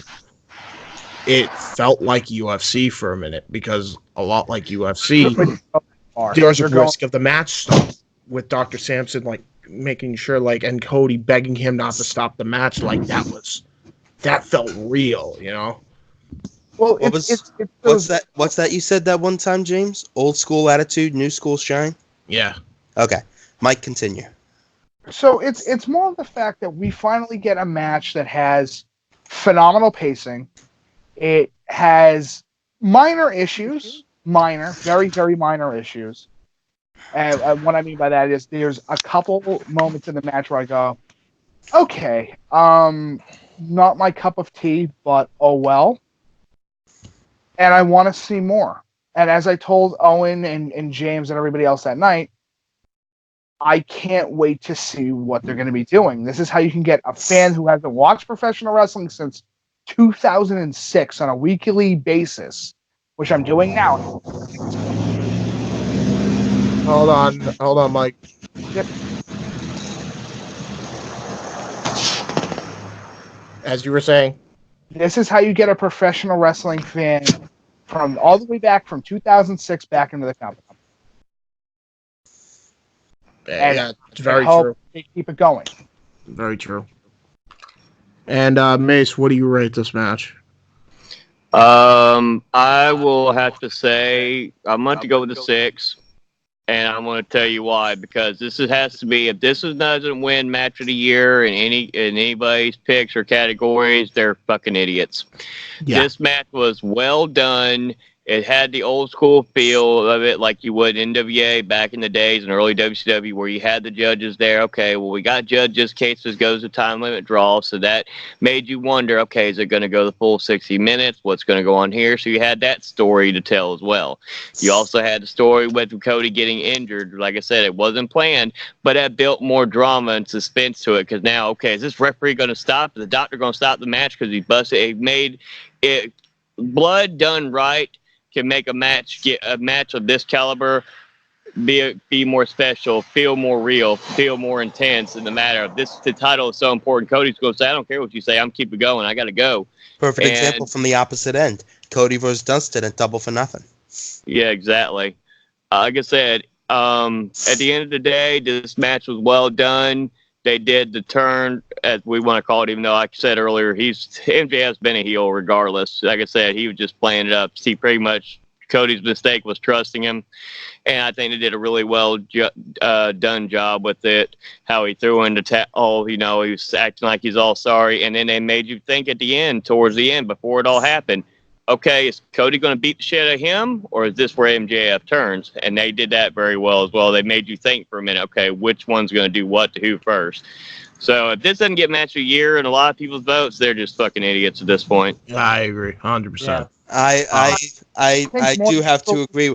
I do have to agree with. Now I guess we have Brian Alvarez in the chat. Jesus Christ. Yeah.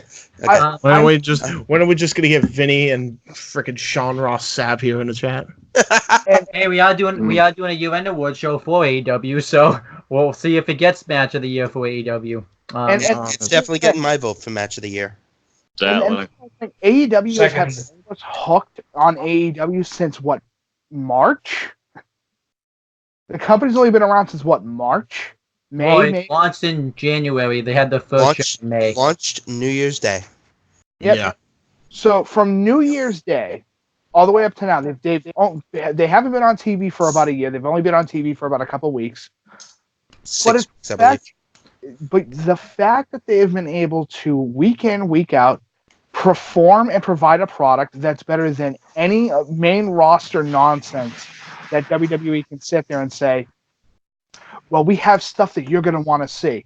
No, you motherfuckers are still boring even today. That shit's boring. Nobody wants to sit there week in, week out and see the same goddamn nonsense.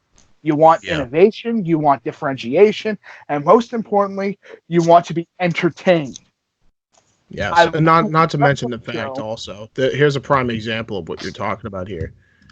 How about the fact that Cody trusted MJF and he wasn't like a babyface where somebody is a heel character, all of a sudden the babyface can't trust him because you got that guy, you gotta keep that maintained, pal.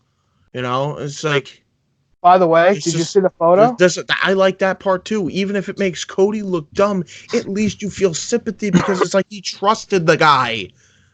But James, let me ask you a question. Did you see the photo? Yeah. The one where he had the knife to his back as he's smiling and he's smiling. Yeah, true. Foreshadowing. He was sitting there going, either it's tonight or I'm gonna wait. I'm going to sit and wait and see what happens. And everyone's like, and even Jerry Slaughter from No DQ, they were like, I think they did it too soon. I'm like, why? For time. They had the moment this was the perfect way to do it. And here's the whole thing. Cody was fucking hurt. He was injured. They only had one opportunity. Is okay. We need to jump on this now. They were probably talking about it over the course of the night, trying to figure out, should we do it now? Should we do it now? Should we do it now? And I think it was his own call to say, fuck it, I'm going to do it. I'm going to tell him, like, really quick in the ring as soon as I get in. We'll play this whole thing off and we'll see what happens. But we need to do it tonight. We have no other choice. We need to do this absolutely. now. They knew when they had to turn him and when they had to do this angle, and they did it at the perfect time. Wait, it wasn't Mike. too Mike. late. It wasn't too early. It was just the right time. Wait a second. Mike, you're saying MJF made the call to turn heel? No, we're talking about Cody. Okay. All right, so then we had the main event that doesn't count. Because as I say again, apparently, fuck Jon Moxley. It was a lights out match. Jon Moxley versus Kenny Omega. These guys, it felt like they went for 2 hours. Dude. So this match gets a lot. Is getting a lot. 45 minutes. Yep. Yeah. This match is getting a lot of polarizing reviews. Some people really hate it. Some people really like it. Let's go. Let's hate it. Here's the deal. And whether it's your cup of tea, that's fine. For me, as far as think of like the whole 7-star match concept, if you had to, right? You have to put matches in different categories for it to make it work, so everybody has fair game, in my opinion. Stipulations are completely different match types. Hell in a Cell would probably be a 7-star match with Mankind and Undertaker just because of the spectacle of the goddamn thing, right? This is absolutely 7 stars. I've never seen this is going to win hard. If this is going to win stipulation match of the year, if that's even an award. If we're not, we're making it. Fuck you. This was somebody. Wow. As long as we're making up awards, somebody walk up to both Jon Moxley and Kenny Omega and hand them the "Dude, You Got Balls" award. Yeah. Jon Moxley versus Kenny Omega, brought to you by Neosporin. Well, let's go. I won't go. But here, before my phone dies, because once my phone dies, I ain't gonna be able to get back on here. I just wanted to say this real quick on this match. I agree. What James says is that if you had a separate category for the hardcore matches, then that's going to be the number one of the whole year, the way they did it. I said it wasn't so over the top where, it wasn't like the old school Japanese matches where you had bombs that they were getting on and all kinds of different shit, and they weren't using a bunch of light tubes. Yeah.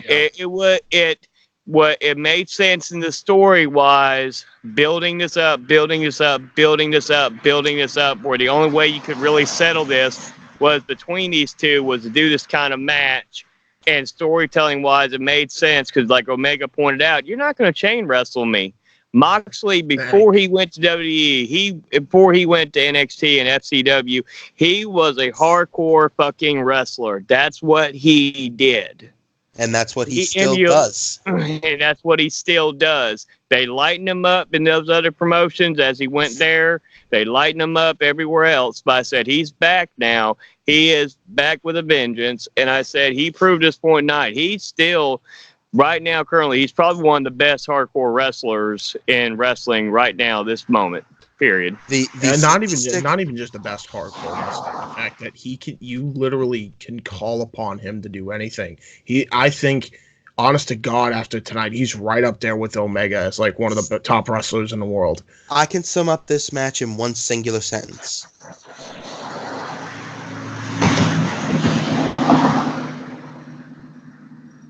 The monster Jon Moxley is back, and God help the wrestling world.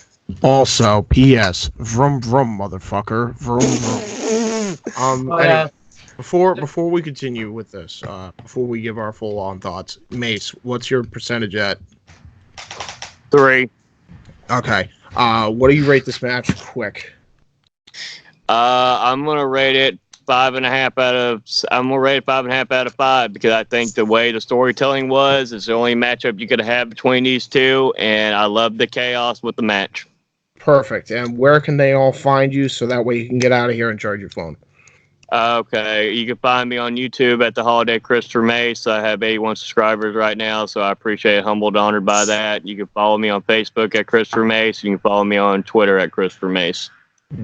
There you go. Perfect. All right. And there you go, man. Thank you for coming on, and thank you for being back on the rundown. Biggest rundown we've ever had. No, then it's not. I'll plan to be back. I plan to be back next time here. So I hope y'all have a good one. Yep, You love too, to have man. you on. Have a good night. You too. So let's go through the match. We haven't even gone through this match yet. Yeah, go for it. So they start off, Kenny Omega and John Moxley, too, comes out to the crowd, which was awesome. Yeah, it does the Shield entrance, which is fucking always going to be iconic, no matter who does it, but especially when Moxley does it. Well, not Seth. Not Seth. Not Yeah, Seth. yeah, fuck him. Yeah. I'm so, like Roman can still do it, but Seth just can't do it. Like he's not doing anything right now. So, then motherfucker should stay on the shelf for long. Then they just get into this big brawl. John Moxley kicks his ass in the beginning, and he gets a steel chair, hits him with a steel chair. They brawl into the crowd. Kenny Omega grabs it's not like a steel chair, it's more of like a steel wooden chair, and he just hits him right in the back. He hits a double stomp off the barricade through a trash barrel, which was awesome. And then John Moxley does a Shield style entrance and hits an axe handle right onto Omega, which was awesome. And pretty much I can't remember all the spots in order. I'm just gonna go through because this basically the match just goes nuts. I can help you. I can help you with some of them. So, John Moxley. Did we talk about the drop kick over the barricade already? Yes. Did you talk about the trash can spot with the double stomp? Yes. Okay. Then, talk about the barbed wire spots. I was getting into that. Yeah. Okay. So first, Moxley comes in and he gets his barbed wire bat, his trusty barbed wire bat. I don't know what he calls it. He probably doesn't call it by any name, but we'll call it in the Cactus Jack Barbie. terminology, Barbie. Yeah. He has the bat, and we don't know what it is, but it looks sharp. Yeah. Actually, wait. I think I have a better idea. Barbie, if we all remember, was always a wooden bat wrapped in barbed wire. This, I believe, is an aluminum bat wrapped in barbed wire. This is a little bit more badass, and Allie would work if you want to keep it female, but if you want to go a little bit more on the unisex side, I think we can call this one Spike. Yeah. And John Moxley just clobbers Kenny Omega right in the clobbers him, and it's not until then that we realize, holy shit, this is real barbed wire. My god. This is shooting barbed wire, folks. And Kenny Omega just bleeded right across the back. Then Kenny Omega hits a reverse exploder when Moxley goes to hit him with a bat, which was awesome. And a dragon suplex. He tries to go for the dragon suplex, but then Moxley just grinds his biceps with the bat, and he's legit hurting. It's not selling. He's legit hurting his arm. I know he does it eventually, and then Kenny Omega grabs the cleaner. His trusty barbed wire broom. That's taller than he is. He grabs it and he just smashes it over Moxley, and he just bleeds all over the place, and it's so gross. And then he starts. I didn't realize how brutal this shit looked when you put barbed wire on a broom. I never realized how brutal it could be, because then he starts sweeping his neck and his back, and he's just bleeding all over the canvas. And I'm James, creasing. Yeah, James, I want to say something too. A lot of people were saying this match wasn't that bloody. I think they were watching a different match than we were. What the fuck are you talking about? What are you smoking? Yeah. Because I want some. Then Kenny Omega just with this room. He hits several B triggers. I think he hits one using a steel shield. He hits the Kataru Crusher on the frickin' broom. Yep. Which again is brutal. To the people that are getting upset at this match, which I understand, I get it. Understand this. If you don't like it, that's why you can do this magical thing called turn it off. Yeah. Just turn it off. If you don't enjoy it, you don't have to. But do us all a favor. Please fuck off from your opinion. Because nobody wants to hear. You cannot make that hurt the grade of your show. You have to appreciate what these guys did. Also, I want to say another criticism. People are saying like the match didn't warrant them to go this far, but like did they not? 100% disagree. Yeah, like did they not watch the? Like, They've been building. They have been building this up since Double or Nothing. May, June, July, August, September, October. They've been building this up for 7 months. Yeah. And on top of that, now Kenny Omega not to hurt somebody with barbed wire? Are you high? Yeah. Now a 7 month build, even by some of the longest storylines in wrestling, that's a long friggin' build. Yeah. That's a good bit. Kenny Omega though hits a wicked Death Valley driver, and then he set up a trash can like against the steel onto the steel post, and he uses a moonsault, and he hits a moonsault. Yeah, that was cool. He grabs a table filled with mouse traps. No, and, it's not even a table. It's like a platform with mouse traps of wood glued to it. Goddamn piece of fucking particle board that's just covered in glued on mouse traps. You're still muted, Case. You're muted, Case. Yeah, here we go. Okay. There you go. Now you're not muted. Okay. Now, those had to be working mousetraps because when Omega got trapped in them later on, I did not see a single one of them actually stick to him. Yes, one actually got clipped onto his finger. Yeah, onto his wrist tape. Yep. Yeah. And I didn't see that. Yeah, no, they're legit. It's just that like Kenny Omega's a beefy boy, and you wouldn't realize it that they were able to like slip off him. Plus, he was sweating and bleeding before. Yeah. So then that. Yeah, John Moxley chokes Kenny Omega with the chain, and Kenny Omega hangs John Moxley. Before you even get to that, For a second, I thought Kenny Omega was reaching for the Blades of Chaos. Dude, he grabbed a milk crate full of gold chains. So Moxley, which I guarantee you, he only brought because Kenny Omega called him out as "You're not gonna chain wrestle me." Yep. Ooh, I didn't even realize that. Oh, can we mention this part too? Like before the garbage wrestling starts, Moxley's like, "You want unsanctioned? All right, it's time to give him some fucking garbage wrestling." Yep. I absolutely love Moxley. Jesus Christ. Moxley would not be out of place in a Splatterhouse game. But yeah, he Can we please get that to be a thing? I will start the Kickstarter for that tonight. John Moxley is the Terror Mask. So everybody John thought Moxley as Rick. So everybody thought about like this whole sidewalk slam Moxley did onto the chains on the Omega tube, that it didn't hurt. However, it occurred to me today. What the fuck? He just took barbed wire and mouse traps to the back. So when he ended up taking the sidewalk slam onto steel chains, that had to fucking hurt. So much worse than anybody gave credit for, because he ended up having punctures. Going back first into metal. Yes. Yeah. And glass. Oh, we'll talk about the glass. Yeah, we'll get to that. Yep. And then I believe Kenny Omega hits a flip dive, setting himself and John Moxley through a table. That was cool. Oh no! Well, before you even get to that point, did you say through a table or through a cable? Hold on.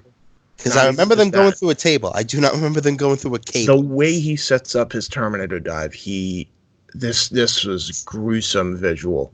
Even though he had the fingers through the chain, he throws John Moxley, because Moxley tried to do the same to him earlier. He throws John Moxley over the top ropes, and he's hanging him by the chains, literally hanging him. His legs are dangling. There's no way he protect himself. The only thing keeping him from suffering from asphyxiation is his 2 fingers. Straight up. It was gruesome. Then he hits the Terminator dive after he's trying to collect his wits about him, which I think is a brilliant spot because nobody's done a table spot like that before. Because can I also say move out of the way? Can I also say because he was trying to catch his breath? Can I also say that the announcers were brilliant in saying that the only reason Omega even let go of it was because was on his game there. Was because his grip slipped. Yep. Yeah, because of the blood on his hands and the wrist tape. Yep. Excellent commentary. Then Kenny Omega grabs the a bag and it's broken glass and from the table that they broke back on the first episode of Dynamite. Yep. And he tries to lash it over John Moxley's head. He doesn't just try. He does. He doesn't do it on the head, but then he grabs the fingers and then he copies Jimmy Havoc. He's like, "Fuck you, dude! I'm gonna do it better," and slices it in between his fingers. And then he stomps on it. Hinges. Stomps on it and breaks it, and then he hits a sky high into the sky high. Oh God, I remember that. Wait, Michael Lex even was asking for a sky high, and he got what he wanted. Dude, so I called upon that. Like, I think I predicted this pay-per-view while watching the pay-per-view. I got Taz. I got the sky high. Yep. Remind me what the sky high is. You know, D'Lo Brown's fucking crazy ass spine buster. Yeah. Oh, the fucking glass. Oh Lord. Oh, and then he even hurt himself, and the referee hurt himself hitting the count because he couldn't put the other glove on in time when he was doing the count. Poor Paul Turner. Kenny Omega did a Boston Crab, and the only way John Moxley could get to the ropes was to crawl through the glass. This is the biggest reason. This is the biggest reason why I wish I was why I wish I had been able to go to Chris Starr's party. I would have been calling out the Punisher Max series as soon as John Moxley started crawling through the glass. Mike, you know son of a bitch. Yeah. I would have called the Heavy Rain reference. Dude, I was thinking like something out of Saw. Yeah. Mike, you know exactly. Good answers. I'm glad that we're all masochists and love torture. Then Kenny Omega hits a beat figure, knocking Moxley outside the ring. They fight onto the stage. Then Kenny Omega asks for something. Yeah, and so after he hits this devastating V trigger, right? Moxley's going towards the ramp, and then Moxley grabs the ice pick that Moxley tried to stab him with earlier, and when he stabbed him, it's literally through the turnbuckle. He grabs it, stabs into the corner, and then he's just grinding this ice pick on his head, and then he says to the boss, "It's a screwdriver." Whatever the fuck it is, regardless, as Ice Excalibur called it, an instrument of destruction. And then he calls for Paige and Bucks to bring it, and they're like, "No. And enough is enough, man. Enough is enough. Enough is enough." By the way, Casey, your fucking camera's being never mind. It's not being a cut. I was getting worried they were gonna stop the match because WWE makes me feel those worries that they were gonna do something. Hey, guess what? Guess what? That's why I completely gave up on that company 100%. Because you knew they would have stopped the match. You knew they would have stopped it. It was dumb. They would have killed the entire flow of that fucking match. Yeah. 100%. Like they did with Rey Mysterio and Sabu. Yeah. No, like they did with Bray Wyatt and Seth Rollins. Yeah, which is worse. Yeah. Because that's in a match. Yeah, don't even. I don't even want to talk about that here. Fuck that fucking match. Fuck it. No. We leave that fucking bad word, naughty word, double out of this. Fuck that shit. But James, continue. So they bring it out. What was it? A barbed wire spider web. Yup. What? Now, that's the first time I've ever seen a contraption like that. No. CW used to do it, and Frontier Martial Arts Wrestling used to do it too. Still, the question has to This be was asked. the first for me. Still, the question has to be asked. What mousetrap crack addict cooked that up? Yeah, right. Kenny Omega. Tony Khan. Both. Yeah. So keep this in mind, because I had to watch this back 15 million times just to figure this out. So what they used on the barbed wire bat and broom was real. However, I think this was the fake shit. This was the worked barbed wire, which I'm glad, because either way, the visual was still sick initially, and it's still sick to even think that they would even take the bump. Yeah. Because still, the bottom line is, it was still pretty sharp. Even the work shit's pretty sharp, but it's not as sharp as real Barbie. So, I should know. Yeah, so should I. I'm not going to ask. You don't want to. Omega tries to go for the one-winged angel. Gets countered. Moxley tries to go for the Death Valley driver. That gets countered. And then Kenny Omega tries for a V-trigger. It gets blocked. Moxley then gets him in a headlock and throws him into a suplex, and they both go through the contraption, to which JR is saying, "Good God Almighty! Good God Almighty! The mutilation! The will to win for two athletes that will do anything to annihilate each other and get out of and eke out a win!" JR was in full form here. JR's like screaming, "Look at this!" as they're replaying it. JR was shocked. He loved this match. I could tell he loved it in a way where he was on the game again. That's the great thing about JR. You know when he's into a match. You know when his blood's up. Yeah, 100%. And Excalibur was he was cringing. They were twitching. They were selling. I don't know if it was selling or not. They were probably legitimately in pain. I don't even know anymore. But they were twitching and everything, selling this like they just died. They get a bunch of a group of people out. They're pulling him out of this contraption now. And now everybody around them is in danger. It's not just Omega and Moxley now.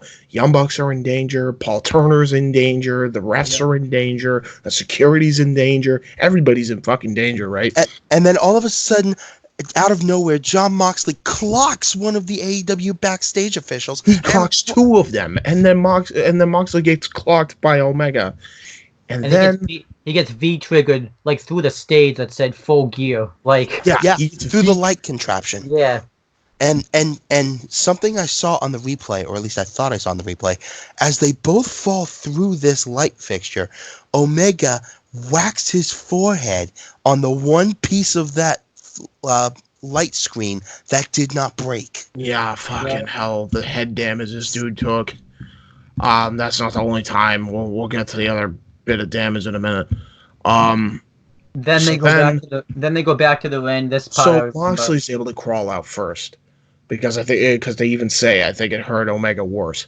Then Omega comes to like a freaking zombie. He just crazed look in his eye. And then he starts chasing after Moxley, and then they head back to the ring. The death trap of a ring they created. Out of nowhere, Moxley, Paradigm Shift, gets to cover. 1, 2. Very close near fall. Yeah. JR's losing his shit at this point. Then Excalibur's losing his shit. Then Moxley loses it, and he grabs a pocket knife and just cuts the ring apart. And he doesn't do what Ciampa does, because Ciampa only cut like a part of the apron. He cuts like the whole thing. He cut the whole thing. He cut like half that canvas away. I think he cut like I thought he cut like 3/4 away. He cut the canvas. He cut the padding, and up until the wooden planks. It was just the wooden planks of the ring.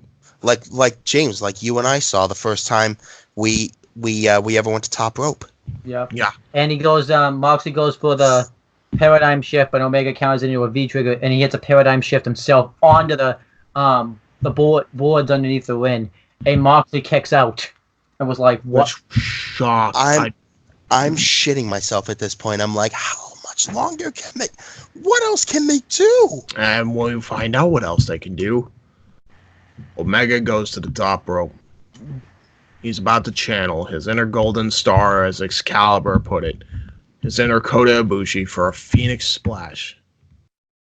In midair, Moxley rolls out of the way, and bam! Head first, freaking wood. Yep. And even if it wasn't head first, it looked like head first the first time I saw it. But then I saw a replay. He may have landed on his shoulder, but I'm not sure because he's not going to be on Dynamite competing this week. I don't think. No should they? No. So he may have well suffered a concussion off this. And then after that happened, Moxley tries to cover, and Omega still kicks out. And then he hits the paradigm shift on the elevated paradigm shift onto the wooden boards.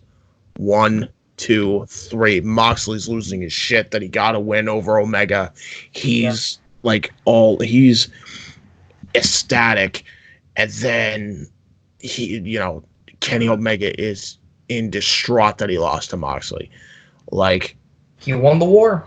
He won the war, and keep in mind that even the wins that don't count matter. They matter. And I love one thing we're missing too. Moxley goes to the camera like after they show the replay, and he even is pointing out like 4 or 5 his win-loss record, and he goes, "Fuck your win-loss record." Am I like 1 and 2, 1 and 2, 2 and 3, 4 and 5? How does that work? Fuck you. That's how that works. Yeah. Am I at 4 or 5? 4 or 5? How does that work? Fuck you, that's how it works. Keep in mind, he's bleeding. He's bleeding all over the place. So, James, why don't you go first? What is your star rating for this match? I already said it, man. 7 stars. I'm not breaking. So this is made of angels. I'm not breaking the. I'm still not gonna break. No, man, it's made of devils. Yeah, I'm not breaking the scale. It's a devil's food cake. I had to break I already broke the scale long ago. Yeah. But, I broke the scale with Goldberg versus Dolph Ziggler, but it was Dolph Ziggler getting destroyed. I hate Dolph Ziggler, so I had when you got to do it for that time frame, but not for this, not yet, because then I got to go back and redo a lot of star ratings, and I don't really feel like doing that. So this match, we'll still get the 5 stars. This match is just awesome. And a consistent debate me and Chris Dodd are having is, Chris Dodd says this is Dean Ambrose times 10. Dean Ambrose is long dead. This is not Dean Ambrose. This is John Moxley, I think, times 100. Dean Ambrose. He took Dean Ambrose and incinerated him in his fireplace. Yeah. This match is awesome. I loved it was a great culmination of a 7-month feud, and it needed to be. A lot of people say it's too extreme, but with the feud that they had, it needed to be this extreme. It needed 100%. To be. And even though this win doesn't count, I actually think they're going to utilize this as a storyline where Moxley is going to say, "I beat Kenny Omega and I won a title match." I think they're going to do something with this. If they don't, they're idiots. Yeah, 5 stars. This was a hell of a match. And it's just awesome to see Moxley alive. Casey gets it 5. Are you giving it more than 5 or no? Nico. No, he's getting dramatic. Gonna press the thumbs. Jesus Christ. Winding it up. Hold on, Nico. Say something before you do it, because the app might not catch you. Oh my God. The app caught him all right. 10 stars. I think that's the first time I've ever seen a 7 months build worth the wait. Yeah. I think that weirdly enough, I think the staph infection may have been the greatest thing to ever happen to Moxley. Yeah. Not so much the staph infection itself. The fact that he finally decided, you know what, I'm gonna get this done and over with. Yeah. Michael X, what do you give this? Fuck your star rating. How does it work? 4-5, 4-5? Fuck you, that's how it works. See, he gets rating ever. The best rating. This doesn't need a star rating. This is just going to become a recommended. if you've never seen professional wrestling and you want to know what the whole thing is about, how build works, how matches work, hell, you might even learn how a ring is assembled. This is the match you need to watch. Another thing, I never knew how the ring was assembled. This is the first And time I've now seen you what's know. inside the ring. Yep. Well, if you wanted to know how a ring was assembled, if you wanted to know how a ring was assembled, all you needed to do was ask James and I. But, But this hey, works too. Full Gear was kind enough to show you. So Yeah. The more you know. It's too damn good. I can't, if I give it a star rating, it undermines it, in my opinion. There you go. It's super good. It's so friggin' good, man. This is what I want to see. This is the revival that I want to see happen. fuck the revival. I don't want to see your mamby-pamby fucking nonsense. I want to see something that no other company can provide at this time. I want to see characters. I want to see individuals. I want to see people that are the gimmicks that they say that they are. And that's what you get that from AEW, not just, in the main event, all over the card. Like, Yeah, from top to bottom, man. Dude, and talk about people who literally are their gimmicks. Who'd have thought a dentist would be a professional wrestler? I mean, the only one that wasn't that way was MJF because he was like face with Cody. But other than that, that's it. But before we do the letter grade, we're gonna go over the updated win-loss record. B. Priestley is now 1-4. She has to get on the winning record. Britt Baker's 4-3. Chris Jericho's 7-0 now. He has the best record on all Elite Wrestling right now. Cody's 4-2-1. Frankie Kazarian and Scorpio Sky are 8-3. Private Party, both members are 3-6. John Moxley and Kenny Omega stay the same. Joey Janela is 2-5. And the Young Bucks are both 6-4. And both members of Proud and Powerful are 3-0. Park's 3-2-1. Heyman Adam Page is 6-4. And what about Sean Spears? Sean Spears 4-3. There you go. And his win What about Joey Janela? You just said Joey Janela. Yeah, I think he said 2-5. We host 7-2. The Lucha Bros are both 5-4, and Emi Sakura is 2-3, and I think that's it. But we can at least say this so far: the company is proving. I mean, yeah, people are doing the comparisons between AEW and NXT, which I mean I can understand why, but I feel like it's unfair because you're trying to compare a show that's had about almost 4 years of build compared to something that's had less than a year. Yeah. I can agree with that. Yes. All right. Now, 2012. Yeah. Now, I know we're running a little bit long, but there is one very important question I want to go around the horn and ask everybody their opinion on before we hit the go home. Mm-hmm. Where does AEW go from here? Storyline wise. Up.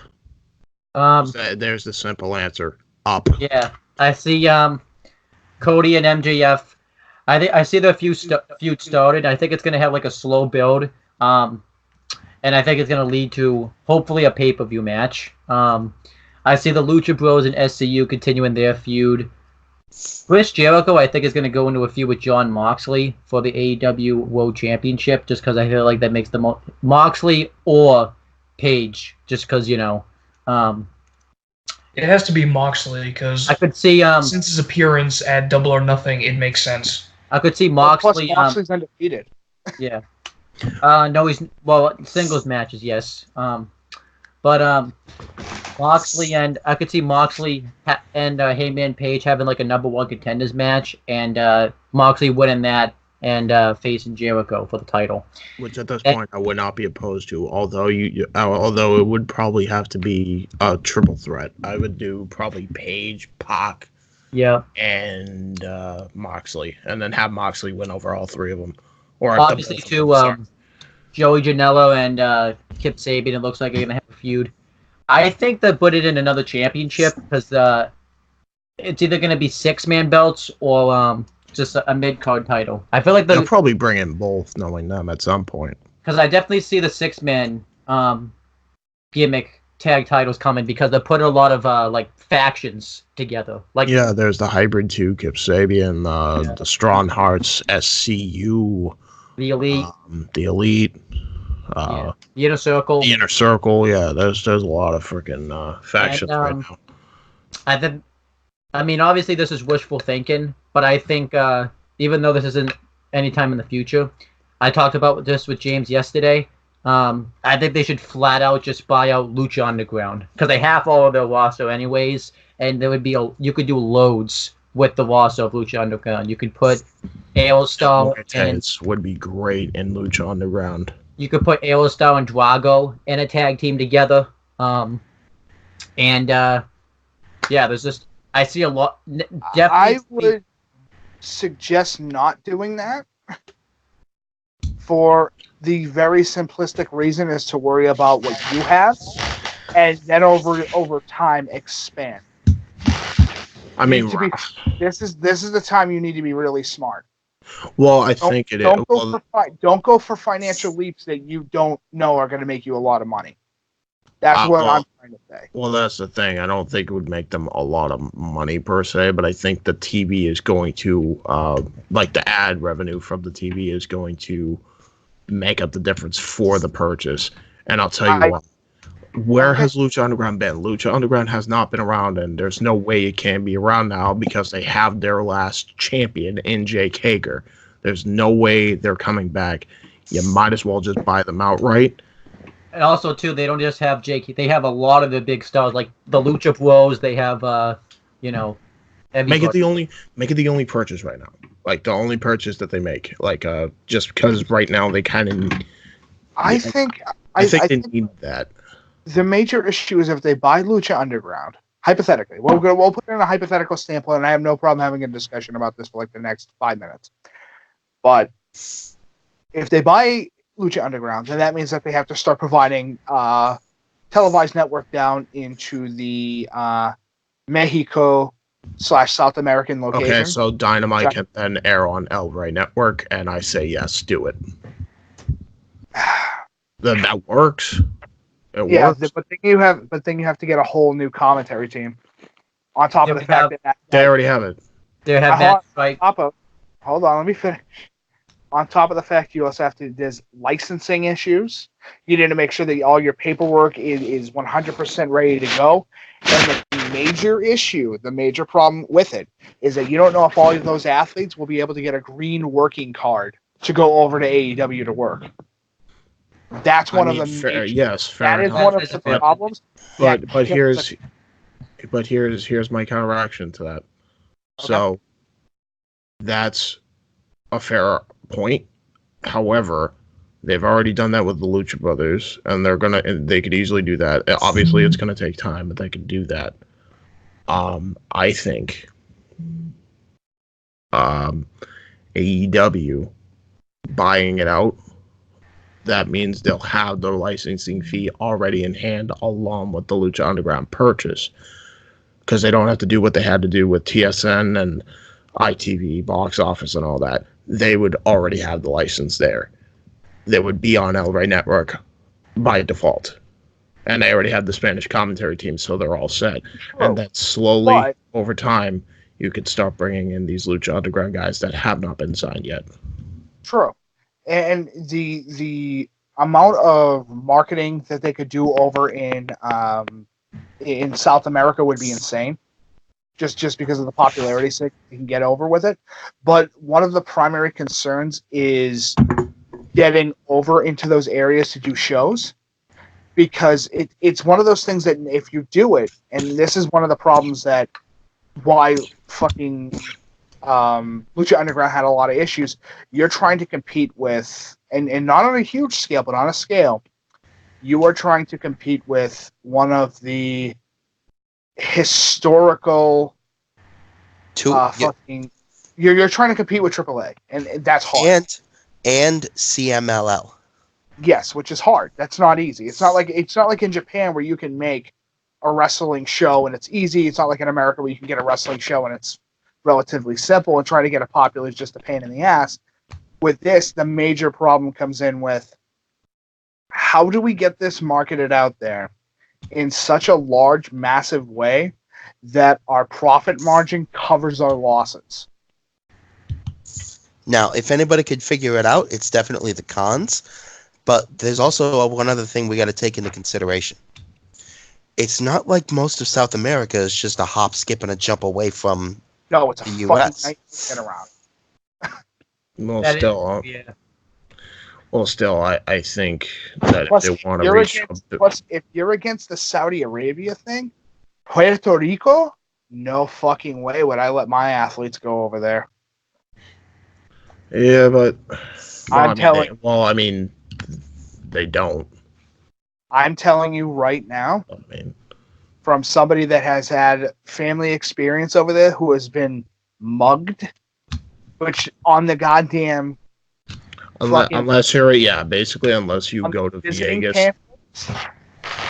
Unless you go to Vegas, don't go over to Puerto Rico right now. Well, no, it's a problem altogether. So allow me to explain it, and then we can wrap this whole thing up. When you go over to anywhere in South America at this point, not even just Puerto Rico, you need to carry a fake phone and a fake wallet. Yeah, especially in Brazil. It's a problem. Well, technically, Puerto Rico and Mexico are part of North America. Nah, Mexico is not a part of North America. Mexico is more Central America.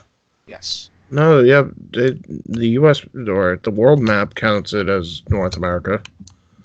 I don't know why, but it is. Anyway, from Mexico all the way down to South America. I'll put it like that, so that way nobody out there could go, "Whoa, he's wrong." It's more the fact that when you have it's the cartel. That's all.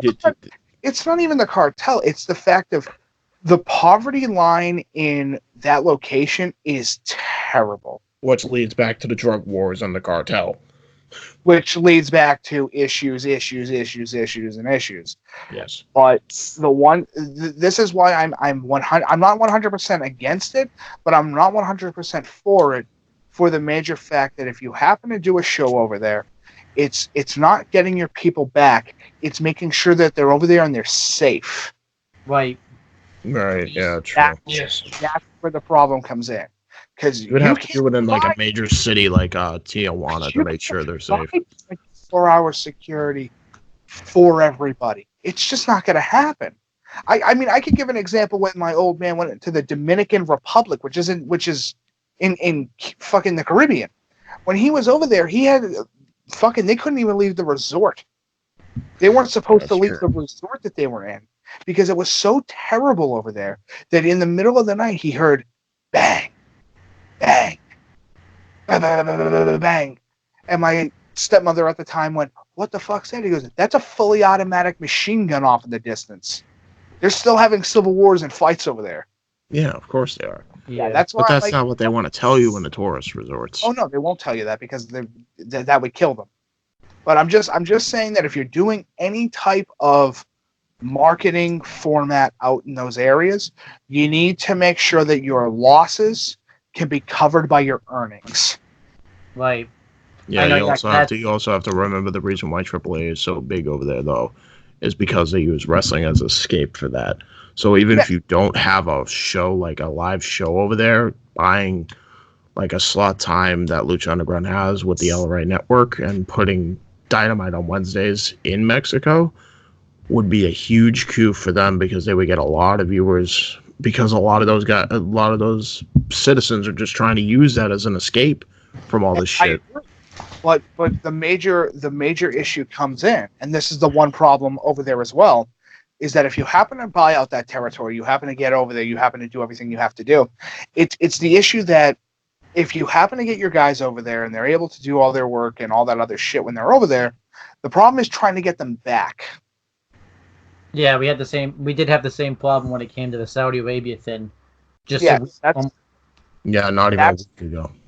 Yeah, that's why I tell people when you're traveling over there, just follow the rules more than anything else. You don't want to piss somebody off and then make an enemy and then, oh fuck, I am now trapped in a hotel room and I can't leave. Yeah. I have to stay in my hotel room for the next 4 weeks. Yeah, 100%. Yeah. We could talk about this all day long, but I think that's just we're straying off into a territory now. But but again, you brought up a point, and I just wanted to clarify. There are multiple situations. We as I said, you and I could fight upon this all day long and have discussions about it for weeks on end. But the one thing that we can all agree right now is if they happen to have bought out that territory, the issue comes in, which is just trying to make sure that your athletes, when they're over there, are good. Yeah. You need to make sure that everybody's fine. So that way you don't get the thing. You bring that up. That might be the reason why Kenny Omega still doesn't have the Mega Championship with him either. Yeah, well, it's also because just had to get out of there and be safe. Dude, you don't want to hear on the news one day. So Kenny Omega is not going to be able to come to the show this week. Why? Well, he was decapitated by the cartel. Yeah. I'm sorry, what? True. Yeah. That's very true. Anyway, let's start wrapping it up here. Oh wait, we didn't grade full gear. Are we all going to give it an? We're going an S. Yep, an S. I thought so. S. It's a unanimous S at this point. Me and James made the decision. Me and James made the decision. An S rank is just an S rank, no percentages or anything like that. It's S rank. An S rank in any other property does not require a grading. It is its own grade. It's way beyond 100%. Yeah, it's fantastic. It's a recommended show that you can look at anybody and say, "So you like watching people beat the shit out of each other on a weekly basis?" Yep. Check this out. Yeah. So let's go. I assume you agree with that too, S rank. S rank. Yep. So let's go around the horn. Let's do the plugs and promotion. We'll start with Nico's because he's got the least amount of stuff to plug. Yeah, if you guys want to follow me on Facebook, my name is Mike Nikos. And with that being said, make sure you... Well, it's actually Michael Nikos. Same concept, same name, whatever. He'll get if you haven't already, make sure you give a watch to WIW Immortal. We have already repassed our summit of 1,000 viewers, and we like to keep those numbers up. So it'd be a really great help if you were subscribed to the channel and watch Immortal. Yes, please. YouTube.com/user/WYW Pride. Thank you, Nikos. That's one less plug for me to do. Also, I do have to warn you guys, if you're watching Immortal, I don't know if this applies to the video game apps or the mobile app, the versions of YouTube, but if you're watching Immortal on a computer, at some point during the video, the audio desyncs by a second and a half, and I don't know why. I know why you don't have it on auto quality. You want to make sure it's either on 7, even if you want to go lower quality, 480 quality P or 720 1080p quality. Do not have it on auto. That's what will fuck you every time. Auto's the one. Auto was the problem that I was going to bring up to James tonight, but thank you for bringing it up, Case. Because I was experiencing the same issue, and I wanted to at least have it be known. But if you haven't watched WIW Immortal, it's one of those things that watch a couple hours of it, take a break. Don't fucking. We're not asking you to sit down and consume the whole thing in one night because that's crazy. Even though people have done that, and I don't know why. I even tell them why. Yeah. Well, I only did it because I was with you guys. So. Yeah, well, you were with us. Yeah, you were with us. So. Yeah. So. You were with us on the stream, so. But Casey, do you have anything you want to plug? One moment. Un momento, por favor. As he coughs up a fucking lot. Again, okay. You guys can follow me on Twitter at ctroop19. Subscribe to me on YouTube, Luke Lynch. On Twitch, Luke12Lynch. If you want to follow me on Tumblr for whatever reason, Luke12Lynch there as well. And I'm also on Facebook, though I don't usually like to plug that because, try to keep Facebook and Twitter on separate levels ever so slightly. But come and send me a tweet, send me a message. We'll talk. Absolutely. No gay stuff though. That's not a lot. Yeah, no, let's keep that to the It's side. 2019, but we aren't gay yet. Yeah. Listen, all right, so okay, if you like that stuff, but please stop sending me pictures if you take at 3 o'clock. Yeah, exactly. More power to you if you're into that, but don't try it with me. Yeah. Nico and Casey, send me the links for that stuff because I don't think it's in the description box. I think James already has you taken care of. Yeah. All right, good. Yeah. All right, so Michael X, is there anything you want to plug or promote? No, not really. If you want to pick up my shirt at Amazon.com, I don't have the link off the top of my head, sadly, because I've been very busy. Yeah. Signing a lot of shit really recently, trying to get some of the marketing stuff ready to go for the summer. But if you're going to pick it up, you just have to look up Executioner, White Beater or Wife Beater, depending on how you type it, and it should pop right up in the search. And if you need any help with the cord, you can. Correct. It comes from black to white, so we have as many colors. Every color in between. And every color in between, except for the gay colors. No gay colors. But the rainbow is the gay color. And yet it comes in rainbow tie-dye. So it does, which I was 100% like, we need it in rainbow tie-dye. What? Yes, we need it in rainbow tie-dye. Why? Because fuck you. Asking me questions? Don't ask me fucking questions. Wait, how does rainbow tie-dye work? Fuck you, that's how it works. Yeah, right. Anyway, thank you, Mr. Terry Gordy. Now we move along. Oh, also, your Twitters are at HellsWarrior25 and Instagram is at MichaelX2099. Dude, I'm being honest. I don't go on there anymore. I haven't used my Twitter in like months. But hey, if you want to send me a message, ask me any questions. You can follow the WIW Instagram if you're looking for any information. Oh yeah, Weymouth Youth Wrestling on Instagram. Yeah, if you guys are asking questions about how to start up a CAW league or any of that information, please don't have like a problem contacting us. We have no issue answering questions. Right now, what we are doing, and we can kind of give a little bit of information about this. We have finally have 4 weeks of the show done, and we're going to be starting our first pay-per-view. So we will let you know. Huh? Yeah, recording-wise, yeah. Recording-wise. But we are ready to go. I'm hoping by the end of December we have at least 3 months to 4 months of the show done, which it shouldn't be possible for us. Yeah. But if you enjoy, please like, comment, and subscribe under the WIW videos, and enjoy. Yeah. We'll see you soon.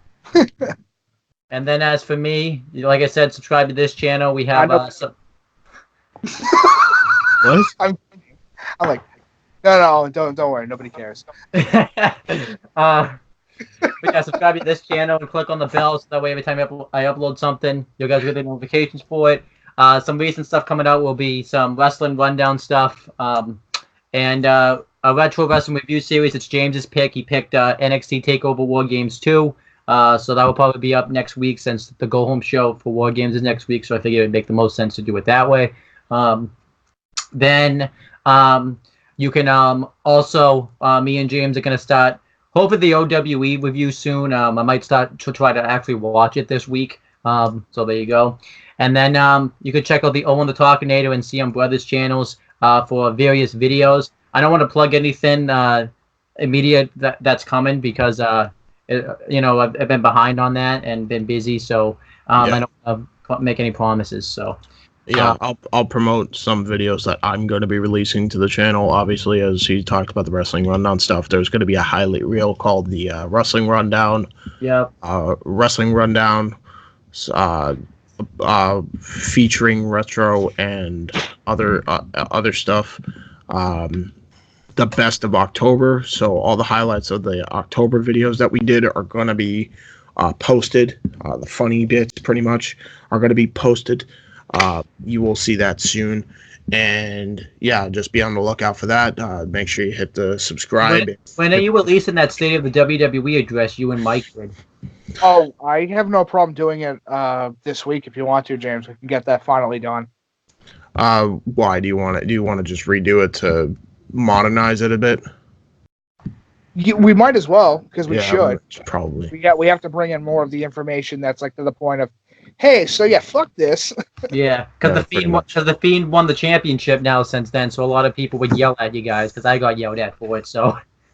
Oh, well, fuck it. Yell at us. Yeah, I guess we'll bring it up. I'll say the same thing that I tell all the people that don't like what I say. It's my opinion, and my opinion says you can go fuck yourself.